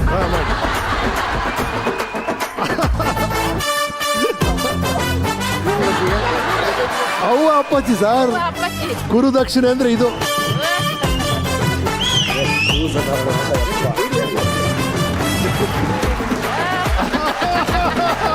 ಹಾಗೆ ಸೆಟ್ಟೆಲ್ಲ ತೋರಿಸ್ಬಿಡಿ. ಗಂಗಾವತಿ ಪ್ರಾಣೇಶ್ವರಿಗೆ, ಗಂಗಾವತಿ ಪ್ರಾಣೇಶ್ವರಿಗೆ ಹಾಸ್ಯಕ್ಕೆ, ಹಾಸ್ಯಕ್ಕೆ ಗಂಗಾವತಿ ಪ್ರಾಣೇಶ್ವರಿಗೆ. ಕಳೆದ 15 ವರ್ಷಗಳಿಂದ ನನ್ನ ಮೇಲೆ ಇರ್ತಕ್ಕಂಥ ಸಿಟ್ಟನ್ನ ನನ್ನ ಶಿಷ್ಯರು ಈ ಥರ ತೋರಿಸಿದ್ದಾರೆ. ನನ್ನ ಭಕ್ತಿ ಅನ್ಲೋ ಅಥವಾ ಪ್ರೀತಿ ಅನ್ಲೋ ನಾನು ಇಳಿಸಿದ ಮೇಲೆ ಹೇಳ್ತೀರಿ. ಪ್ರಾಣೇಶ್ವರ, ನಾವು ನೀವು ಸೇರಿ ಈಗ ನರಸಿಂಹ ಜೋಶಿನ ಅವ್ವ ಅಪ್ಪಾಜಿ ಬೇಡಲ್ಲ ಸರ್, ರಿಸ್ಕು. ಈ ರಿಸ್ಕ್ಕಿಂತ ನಾನು ಗುರುಪಟ್ಟನೇ ಒಲ್ಲೆ. ನಿಮ್ಮ ಈ ಗ್ಯಾಂಗ್ ನೋಡೇ ಖುಷಿ ಆಗ್ತಿದೆ ಸರ್. ಇವ್ರ ಕಾರ್ಯಕ್ರಮಗಳೆಲ್ಲ ನೋಡ್ತಾ ಇರ್ತೀನಿ ನಾನು. ನಿಮ್ಮ ಹಾಸ್ಯಕ್ಕೆಲ್ಲ ಒಂದು 2 ಮೂಲ ಕಾರಣಗಳು ನಂಗೆ ಗೊತ್ತಾಗುತ್ತೆ. ಒಂದು ಲೈಫು, ಇನ್ನೊಂದು ವೈಫು. ಈ ಹೆಂಡತಿ ದಾಂಪತ್ಯದ ಬಗ್ಗೆ ಇಷ್ಟೊಂದು ಜೋಕುಗಳು, ಈ ತರ ಹಾಸ್ಯ ಕಾರಣ ಏನು? ಯಾಕೆ ಹುಟ್ಟುತ್ತೆ, ಹೇಗೆ ಹುಟ್ಟುತ್ತೆ? ಯಾರು ಭಗ್ನ ಪ್ರೇಮಿಗಳು ಇರ್ತಾರೋ ಅವರಿಗೆ ಕುಟುಂಬದ ಬಗ್ಗೆ ವಾತ್ಸಲ್ಯ ಜಾಸ್ತಿ ಆಗುತ್ತೆ ಸರ್. ರಿಚರ್ಡ್ ಲೂಯಿಸ್ ಅವರು ಅವ್ರ ಮನೇಲಿ ಒಂದು ಓಲ್ಡ್ ಸ್ಕೂಟರ್ ಇದೆ ಅಂತ. ಆ ಸ್ಕೂಟರ್ನ ಅವ್ರ ಮಕ್ಕಳು ಎಷ್ಟು ಹೇಳಿದ್ರು ಅವ್ರು ಮಾರಲ್ವಂತ. ಯಾಕೆಂದ್ರೆ ಅದ್ರ ಹಿಂದೆ ಯಾರ್ಯಾರು ಕೂಡಿಸ್ಕೊಂಡು ಅಡ್ಡಾಡಿದೀವು, ಆ ಜ್ಞಾಪಕಕ್ಕೆ ನಾನು ಆ ಸ್ಕೂಟರ್ ಹಾಗೆ ಇಟ್ಕೊತೀನಿ ಸರ್. ಓಡಿಸೋದು ಈ ತರ ಸರ್, ಈ ಕಡೆ ನೋಡೋದು ಓಡಿಸೋದಿಲ್ಲ ಅವರು, ಸುಮ್ಮನೆ ನಿಂತಲ್ಲೇ ಅಂತ ಹಿಂದೆ ಕೂರಿಸ್ಕೊಳ್ಳೋದಷ್ಟೇ. ಹಾಸ್ಯಗಾರರಲ್ಲಿ ತುಂಬಾ ಸುಲಭವಾಗಿ ಜನರಿಗೆ ರೀಚ್ ಆಗುವಂತ ವಿಷಯ ಅಂದ್ರೆ ಆ ಗಂಡ ಹೆಂಡತಿ. ಈಗ ಇಡೀ ಪ್ರಪಂಚ ನಿಂತಿರೋದೇ ಗಂಡ ಹೆಂಡತಿ ಮೇಲೆ. ಎಲ್ಲೇ ಹೋಗ್ಲಿ ಮತ್ತೆ ಅವ್ನು ತನ್ನ ಹೆಂಡತಿ ಹತ್ರನ ಹೋಗ್ಬೇಕು, ತನ್ನ ಮನೆಗೆ ಹೋಗ್ಬೇಕು ಇರೋದ್ರಿಂದ ಅದನ್ನ ಜಾಸ್ತಿ ಒತ್ತು ಕೊಡ್ತಾರೆ ಜನ ಅಂತೇಳಿ ನಾವು ದಾಂಪತ್ಯದ ಬಗ್ಗೆ, ಗಂಡ ಹೆಂಡತಿ ಬಗ್ಗೆ ಹಾಸ್ಯ. ರೈಟ್. ನಿಮ್ಮ ಶ್ರೀಮತಿಯ ಬಗ್ಗೆ ಹೇಳಿ. ಒಂದು ಅದ್ಭುತವಾದ ಲವ್ ಸ್ಟೋರಿ ಇದೆ ಅಂತ ಅದ್ರ ಹಿಂದೆ. ಇಲ್ಲ ಸರ್, ಏನಿಲ್ಲ, ನಮ್ದು arrange marriage sir. Arrange marriage ನೀವ್ ಹೇಳ್ತೀರಾ ಸರ್? ನಾವು ನೀವೇ ಅರೇಂಜ್ ಮಾಡ್ಕೊಂಡಿದ್ದು ನಮ್ಗೆ ಗೊತ್ತಾಗಿದೆ ಸರ್. ನಾವು ಅಣ್ಣ ತಮ್ಮ ಅಕ್ಕ ತಂಗಿನ ಮಾಡ್ಕೊಂಡಿದೀವಿ. ಅತ್ಯಂತ ಕೌಟುಂಬಿಕ ವಾತಾವರಣದಲ್ಲೇ ತುಂಬಾ ಸರಳವಾಗಿ ಆಗಿರ್ತಕ್ಕಂಥ ಮದುವೆ. ಲವ್ ಗೆವು ಇದೇನಿದ್ರು ಕವಿಗಳ ಕಲ್ಪನೆ ಅದಷ್ಟೇ. ಅಷ್ಟೇನಾ?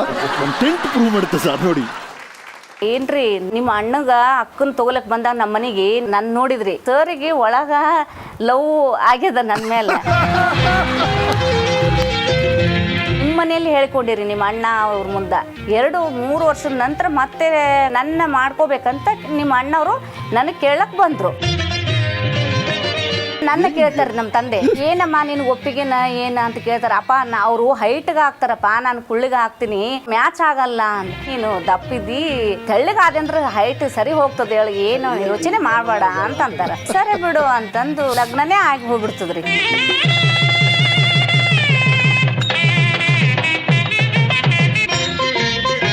93ರಲ್ಲಿ ಮಗ ಹುಟ್ಟಿದ ನಂತರ ಚೆನ್ನಾಗಾಯ್ತು. ಸ್ವಲ್ಪ ಕಾರ್ಯಕ್ರಮಗಳು ನಡೀತಾ ಇದ್ವು ರೀ. ಮಗಳು ಹುಟ್ಟಿದಂತರೂ ಇನ್ನೂ ಜಾಸ್ತಿ ಅದು ಕಾರ್ಯಕ್ರಮಗಳು ಜಾಸ್ತಿ ಆಗಿ ಮನೆಗೆ ಇರ್ಲಾರ್ದಂಗೆ ಆಗ್ಬಿಡ್ತು. ಟಿವಿ ನೋಡಿ ದಪ್ಪಾಗಿದ್ದಾರೆ ಎಲ್ಲರೂ ಹೆಣ್ಮಕ್ಳು ಅಂತ ಹೇಳ್ತೀರಿ. ಟಿವಿ ನೋಡೋದೇ ಬಿಟ್ಟು ಬಿಡ್ತೀನಿ. ಇನ್ ಮೇಲೆ ಟಿವಿ ನೋಡೋದು ಬಿಟ್ರೆ ಸಣ್ಣಗಾಗ್ತೀನಿ ಅನ್ನೋ ನಾನು ಅನ್ಕೊಂಡಿನಿ.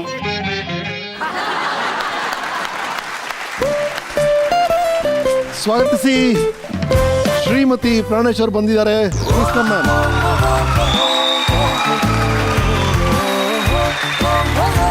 ಅವ್ರೇನ ಲವ್ ಇಲ್ಲ ಅಂತಾರ ಖರೆ ರೀ. ಹೌದು, ಹೇಳಿದ್ರು ಅವರು. ಅವ್ರು ಅದನ್ನೇ ನನಗೆ ಹೇಳ್ತಿದ್ರು ಅಲ್ಲಿ ಇದ್ದಾಗ. ಒಳಗಡೆನೆ ಆಗ್ಯದ್ರಿ ಲವ್. ಯಾರಿಗೆ? ಅದು ಇವ್ರಿಗ್ರಿ. ನನ್ ನೋಡಿದಾಗ ಅವ್ರಿಗೆ ಒಳಗಡೆ ಆಗ್ಯದ. ಹೇಳ್ಕೆಲ್ಗೆ ಆಗಿಲ್ಲ, ಆದ್ರೂ ಅಣ್ಣ ತಾಯಿ ಅವ್ರ ತಂಗಿ ಎಲ್ಲರ ಮುಂದೆ ಹೇಳಿ, ನಮ್ಮ ತಾಯಿ ತಂದಿ ಅವ್ರ ಮುಂದೆಲ್ಲ ಹೇಳಿ ಒಪ್ಸಿ ಅರೇಂಜ್ ಮ್ಯಾರೇಜ್ ಆಗ್ಯದ. ನಂದು ಲವ್ ಆಗಿಲ್ಲ ಅಂತಂದು ಹೇಳಿದ್ರು. ಅವ್ರ ಮಾತನಲ್ಲೇ ನೀವು ಕೇಳಿದ್ರಿ ಏನಂತ? ಇಲ್ಲಪ್ಪ, ನಾನು ಅಪ್ಪನ ಮುಂದೆ ಒಲ್ಲೆಂದೆ, ಅವ್ರು ಭಾಳ ಎತ್ತರಿದ್ದಾರ, ತೆಳಗಿದ್ದಾರ, ನಾ ಗಿಡ್ಡಿದ್ದೀನಿ, ದಪ್ಪಿದ್ದೀನಿ, ನಾನಾ ಒಲ್ಲೆ ಅಂದ್ರಂತ ಅವ್ರು ಹೇಳ್ಯಾರ. ಅದು ಕೇಳಿದ್ರಲ್ಲ ಆಗ್ಲೇ. ಎಂತ ಕಾಂಟ್ರವರ್ಸಿ ಅದು ನೋಡಿದ್ರೆ ಇದು. ಹೌದು ಸರ್, ಯಾರು ನಂಬೋದು ಗೊತ್ತಾಗ್ತಿಲ್ಲ ಸರ್. ಅದಕ್ಕೆ ಭಗವಂತ ಬಿಟ್ಬಿಡೋಕ್ಕಿಂತ ವಿಷಯಗಳನ್ನೆಲ್ಲ ಅಷ್ಟೊಂದು ಕರೆನ. ಆಮೇಲೆ ಮತ್ತೆ ನಮಗೂ ಲವ್ ಆಗ್ಯದ್ರ ಅವ್ರ ಮೇಲೆ. ರೈಟ್. ಮಕ್ಳು ಏನ್ ಮಾಡ್ತಾರೆ? ಮಗ ಲ್ಯಾಬ್ ಟೆಕ್ನಿಷಿಯನ್ ಕೋರ್ಸ್ ಮುಗಿಸಿದಾನೆ, ನೆಕ್ಸ್ಟ್ ಜಾಬಿಗೆ ರೆಡಿ ಆಗ್ತಿದ್ದಾನೆ. ಮಗಳು BBM, ಅವಳಿಗೆ ಇದ್ರಲ್ಲಿ ಆಸಕ್ತಿ ಜಾಸ್ತಿ. ಯಾವ್ದಲ್ಲಿ? ಕಲೆಯಲ್ಲಿ? ಜರ್ನಾಲಿಸಮು, ಆಂಕರಿಂಗು. ನಾನು ಭಾಷಣಕಾರ ಆದ್ರೊಳಗೆ ಏನು ಆಂಕರಿಂಗ್ ಆಗ್ಬೇಕನ್ನೋ ದೊಡ್ಡ ಕನಸು. ಎಲ್ಲ ಆಂಕರ್ಗಳು ಹೆಂಗ್ ಆಂಕರ್ ಮಾಡ್ತಾರೆ ನೋಡ್ತಿರ್ತಾಳೆ. ಮಾತು ಜಾಸ್ತಿ. ನನ್ನ ಮಗನಿಗೆ ಮಾತು ಕಡಿಮೆ. ನನ್ನ ಮಗ ಇವಳು ಹೋತಾನ. ಬಹಳ ಸೈಲೆಂಟ್. ನಿಮ್ಮ ಮಗ ತುಂಬಾ ಸೈಲೆಂಟ್ ಅಂತ. ಬಹಳ ಸೈಲೆಂಟ್. ಮಾತೇ ಸೈಲೆಂಟ್ ಆಗಿ ನಿಂತಿಯಾರ ಅವರು ಆವಲಿಂದ. 10 ಮಾತಾಡಿದ್ರೆ 1 ಉತ್ತರ ಕೊಡ್ತಾನೆ ಸರ್. ಅವನ ಹೆಂಡತಿ ಕರೆಕ್ಟ್ ಗಂಡ, ಅವನು ನನಗೆ ತಕ್ಕ ಮಗ ಅಲ್ಲ. ಬನ್ನಿ ಪ್ಲೀಸ್, ಬನ್ನಿ. ಇವರು ಆಂಕರಿಂಗ್ ಎಲ್ಲ ರೆಡಿ ಆಗ್ತಾ ಇದ್ದಾರೆ. ಆಂಕರಿಂಗ್ ವೇಷದಲ್ಲೇ ಇದ್ದಾಳೆ. ಎಸ್, ಮಾತಾಡಿ. ನಾನು ಜರ್ನಲಿಸಮ್ ಮಾಡ್ತಿದ್ದೀನಿ, ಸೆಕೆಂಡ್ ಸೆಮ್ ಇವಾಗ. ಸೊ ನಮ್ಮ ತಂದೆ ಬಗ್ಗೆ ಹೇಳ್ಬೇಕಂದ್ರೆ ತುಂಬಾ ಇದೆ.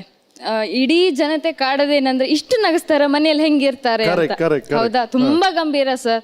ಮಿನಿಮಮ್ ಏನಿಲ್ಲ ಅಂದ್ರೂ ದಿನಕ್ಕೆ 4 ಬುಕ್ ಓದ್ತಾರೆ. ಇಷ್ಟು ಬಿಸಿ ಲೈಫ್ ಅಲ್ಲಿ, ಜರ್ನಿಯಲ್ಲಿ ಕೂತ್ರು ನಿಂತ್ರು ಅಷ್ಟು ಬುಕ್ ಓದಿದಾರೆ ಅಂದ್ರೆ ಈ ಸ್ಥಾನಕ್ಕೆ ಬಂದಿದ್ದಾರೆ. ಖಂಡಿತವಾಗ್ಲೂ. ಸೊ ನಾನು ಇಲ್ಲಿ ಮಾತಾಡ್ತಿದ್ದ ಕಾರಣ ಅವರೇ. ಅವ್ರು ಅಷ್ಟು ಇನ್ಸ್ಪಿರೇಷನ್ ನನಗೆ ಕೊಟ್ಟಿದ್ದಾರೆ. ಮಾತಾಡಿ, ಬೆಳೀರಿ, ಹೋಗ್ರಿ, ಅಷ್ಟು ಸರಳತೆ. ನಮ್ಮ ಮನೆ ಮುಂದೆ ಒಂದು ದೇವಸ್ಥಾನ ಇದೆ, ಅಲ್ಲಿ ನಿಮ್ದೆಲ್ಲ BBMP ಅಂತೀರಿ, ನಮ್ಮ ಕಡೆ ನಗರಸಭೆ. ಅಲ್ಲಿ ಕ್ಲೀನ್ ಮಾಡ್ಲಿಕ್ಕೆ ಬಂದಿಲ್ಲ ಅಂತಂದ್ರೆ 1-2 ದಿನ ನೋಡ್ತಾರೆ, ತುಂಬಾ ಕಸ ಬಿದ್ದಿತ್ತು ಅಂದ್ರೆ ವೈದೇಹಿ ವಿಠಲ ಕಸಬಾರಿಗೆ ತಗೊಳ್ರಪ್ಪ, ರೆಡಿ ಆಗ್ರಿ ಅಂತ ನಮ್ಮನ್ನ ನಿಂದ್ರಿಸ್ತಾರೆ. ನಾನು ಎಷ್ಟು ಸಲ ಹೇಳ್ತೀನಿ, ಬೇಡಪ್ಪ ನೋಡಿದ್ರೆ ಏನು ಅನ್ಕೋತಾರೆ ಅದೆಲ್ಲ ಇಲ್ಲಮ್ಮ. ದೇವಸ್ಥಾನ ಹೋಗೋ ದಾರಿ ಕ್ಲೀನ್ ಮಾಡಿದ್ರೆ ದೇವ್ರು ನಮಗೆ ಎಲ್ಲೋ ದಾರಿ ತೋರಿಸ್ತಾನೆ. ಸೊ ಹಂಗಾಗಿ ಅಷ್ಟು ಸರಳ ಜೀವನ. ಪ್ರತಿಯೊಂದು ಮಗು ಬಂತು ಅಂದ್ರೂ, ಯಾವುದೋ ಒಂದು ಭಿಕ್ಷುಕ ಮಗು ಬಂತಂದ್ರೂ ಅದನ್ನ ಒಳ ಕರೆಸಿ ಕೂಡಿಸಿ ನೀರು ಕುಡಿದು ಬಿಸ್ಕಿಟ್ ಕೊಟ್ಟು ಕಳಿಸೋಂಥ ಸ್ವಭಾವದ ನಮ್ಮ ಮನೆ ಎದುರೇ ಜೀವನ. ನಮ್ಮ ಮನೆ ಎದುರನೇ ಸಾಮಾನ್ಯ ಅಂತ ಇದ್ದಾನ್ರಿ, ಅವ್ರ ಮೊಮ್ಮಗನೇ ಅಂತಾರ್ರಿ ಅವರು. ಸಾಮಾನ್ಯ ಅಂತ ನಮ್ಮ ಮನೆ ಎದುರುಗಡೆ ಇರೋ ಹುಡುಗ, ನಮ್ಮ ಮನೇಲೇ ಬೆಳೆದ ಕೂಸಿರುವಾಗಲೂ ನಮ್ಮ ಮನೇಲೆ. ಅವನು ಕೇಳೋ ಪ್ರಶ್ನೆಗಳಿಗೆ ನಾನು ನಗ್ತಿರ್ತೀನಿ ಒಂದೊಂದು ಸಾರಿ. ಸ್ವಾಮಿ ಕುಟೀರ ಕಟ್ಟಿಸ್ತಿರ್ಬೇಕಾದ್ರೆ ಬಂದು 5 ವರ್ಷದ ಮಗು, 5-7 ವರ್ಷ, 5 ವರ್ಷ ರೀ, ಮೇಲ್ ಮನೆ ಕಟ್ಟಿಸ್ತಾ ಇದೀವಿ ಸಾಮಾನ್ಯ ಅಂದ್ವಿ. ಹಾಗಾದ್ರೆ ಕೆಳಗಿಂದೆಲ್ಲ ಕೆಡವಿ ಬಿಡ್ತೀರಾ ಅಂತ ಕೇಳಿ.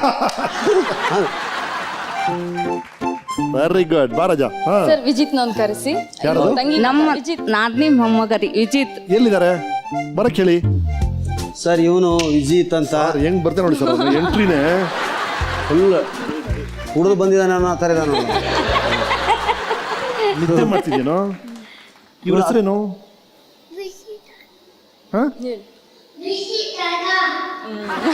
ಬೀಚಿ ತಾತ. ಸರ್ ಇವನು ಮಹಾನ್ ನಟ ಸರ್. ಅವನು ರಾಜ್ಕುಮಾರ್ ಡೈಲಾಗು ಇವುಗಳೆಲ್ಲ ಈ ವಯಸ್ಸಲ್ಲೇ ಎಷ್ಟು ಅದ್ಭುತವಾಗಿ ಹೇಳ್ತಾನೆ ಅಂದ್ರೆ, ಆ ಬಬ್ರುವಾನ ಡೈಲಾಗ್ ಅವೆಲ್ಲ. ಈಗ ನಿದ್ದೆಲಿದ್ದಾನೆ ಅವನು ಮೋಸ್ಟ್ಲಿ. ಬಹಳ ಅದ್ಭುತವಾದಂತ ಡೈಲಾಗ್ ಡೆಲಿವರಿ ಇದೆ ಅವನಲ್ಲಿ, ಒಳ್ಳೆ ಪ್ರತಿಭೆ ಇದೆ. Very nice. ಬಿಟ್ಲವ್ರೆ 10 ಮಾತಾಯ್ತು, 10 ಮಾತು 1 ಮಾತಾಡ್ತೀರಾ ನೀವು ಅಂತ, ಅದಕ್ಕೆ 10 ಕಾಯ್ತಾ ಇದ್ದೆ ನಾನು. ಒಬ್ಬರ ಬಗ್ಗೆ ಹೇಳ್ಬೇಕಂದ್ರೆ ನನಗೆ ಅವರೇ ಹೀರೋ. ಎಸ್, ಅವರಿಂದನೇ ನಾವೆಲ್ಲ ಇವತ್ತು ಇಷ್ಟರ ಮಟ್ಟಿಗೆ ಇವತ್ತೆಲ್ಲೇ ಕರ್ನಾಟಕಾದ್ಯಂತ ಎಲ್ಲೇ ಹೋಗ್ಲಿ ನಾವು, ನೀವು ಪ್ರಾಣೇಶ್ವರ ಮಕ್ಕಳು ಅವ್ರ ಫ್ಯಾಮಿಲಿ ಬಂದಿದೆ ಅಂದ್ರೆ ರಾಜ್ಯ ಮರ್ಯಾದೆ ಕೊಡ್ತಾರೆ.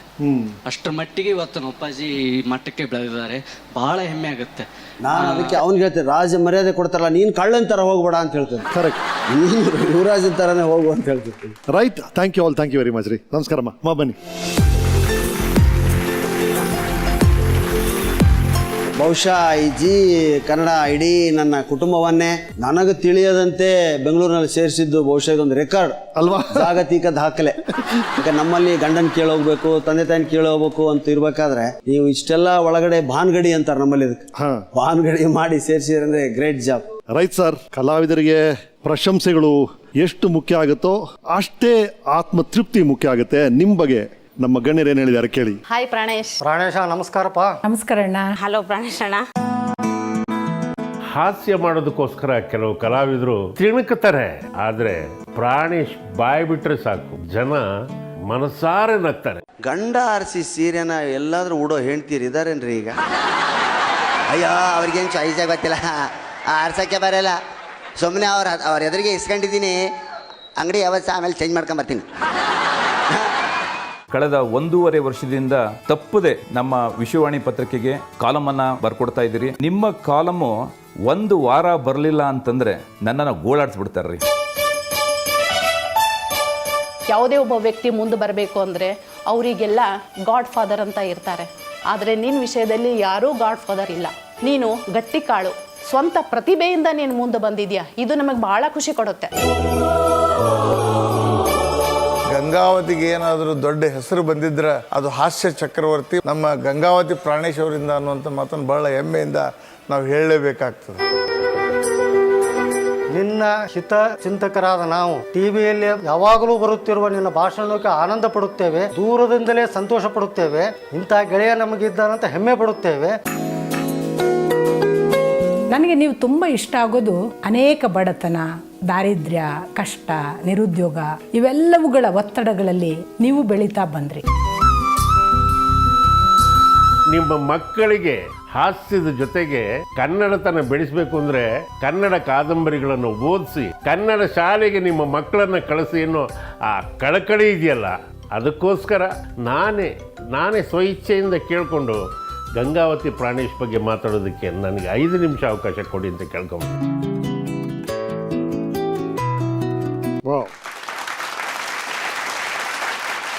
ಒಂದು ಮಾತು, ಗಾಡ್ ಫಾದರ್ ಇಲ್ಲ ಅದು ಅಂತ ಹೇಳಿದ್ರು, ಅದು ಆಗಿನ ಮಟ್ಟಿಗೆ. ಈಗ ನನಗೆ ಮೊದಲಿಂದ ಗಾಡ್ ಫಾದರ್ಗಳು ಮತ್ತು ಈ ಗಾಡ್ ಫಾದರ್ ಅಂದರೆ ನನ್ನ 2 ತಂಗಿ ಗಂಡನ.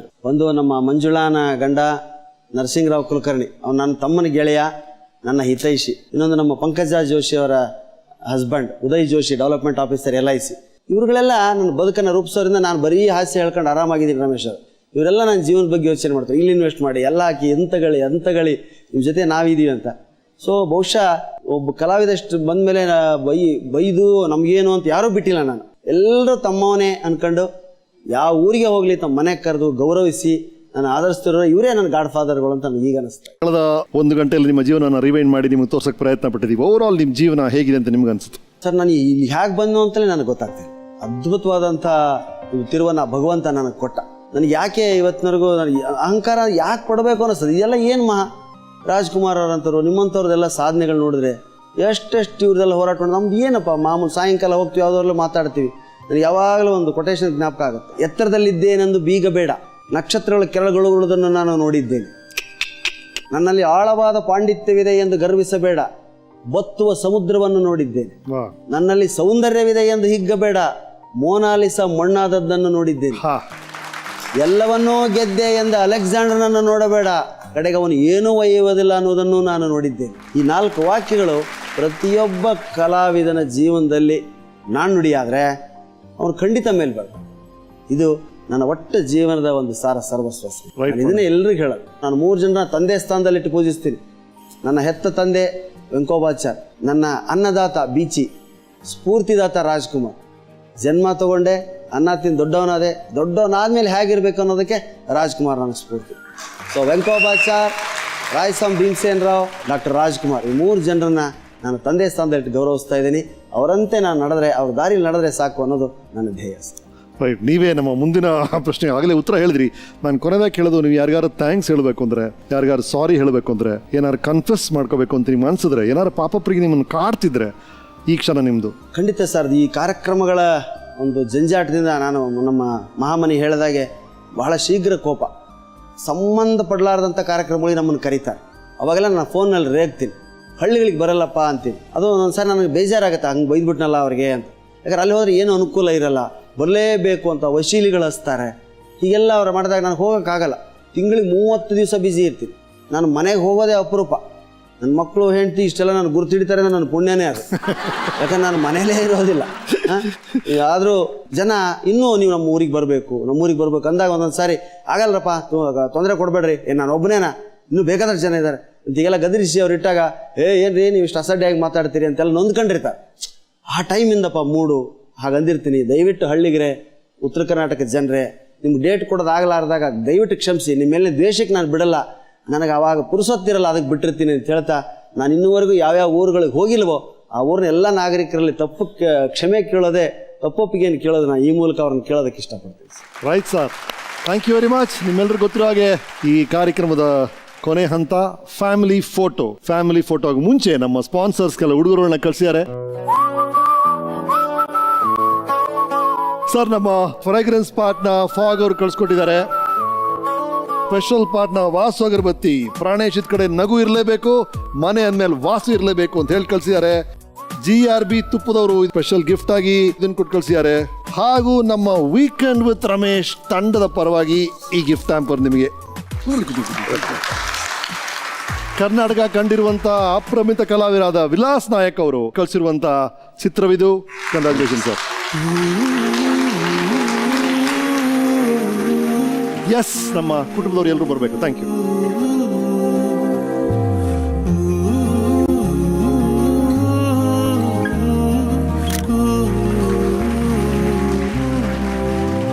ನಗೆ ನಿಧಿ ಪ್ರಾಣೇಶ್ ಅವರ ನಗುವಿಗೆ ಕಾರಣರಾದ ಎಲ್ಲರೂ ಒಂದೇ ಫೋಟೋ ಫ್ರೇಮಲ್ಲಿ ಸಿಕ್ಕಿದ್ದಾರೆ. ಇದು ಸೇರುತ್ತೆ ನಮ್ಮ ಗ್ರೇಟ್ ವಾಲ್ ಆಫ್ ಕರ್ನಾಟಕಗೆ.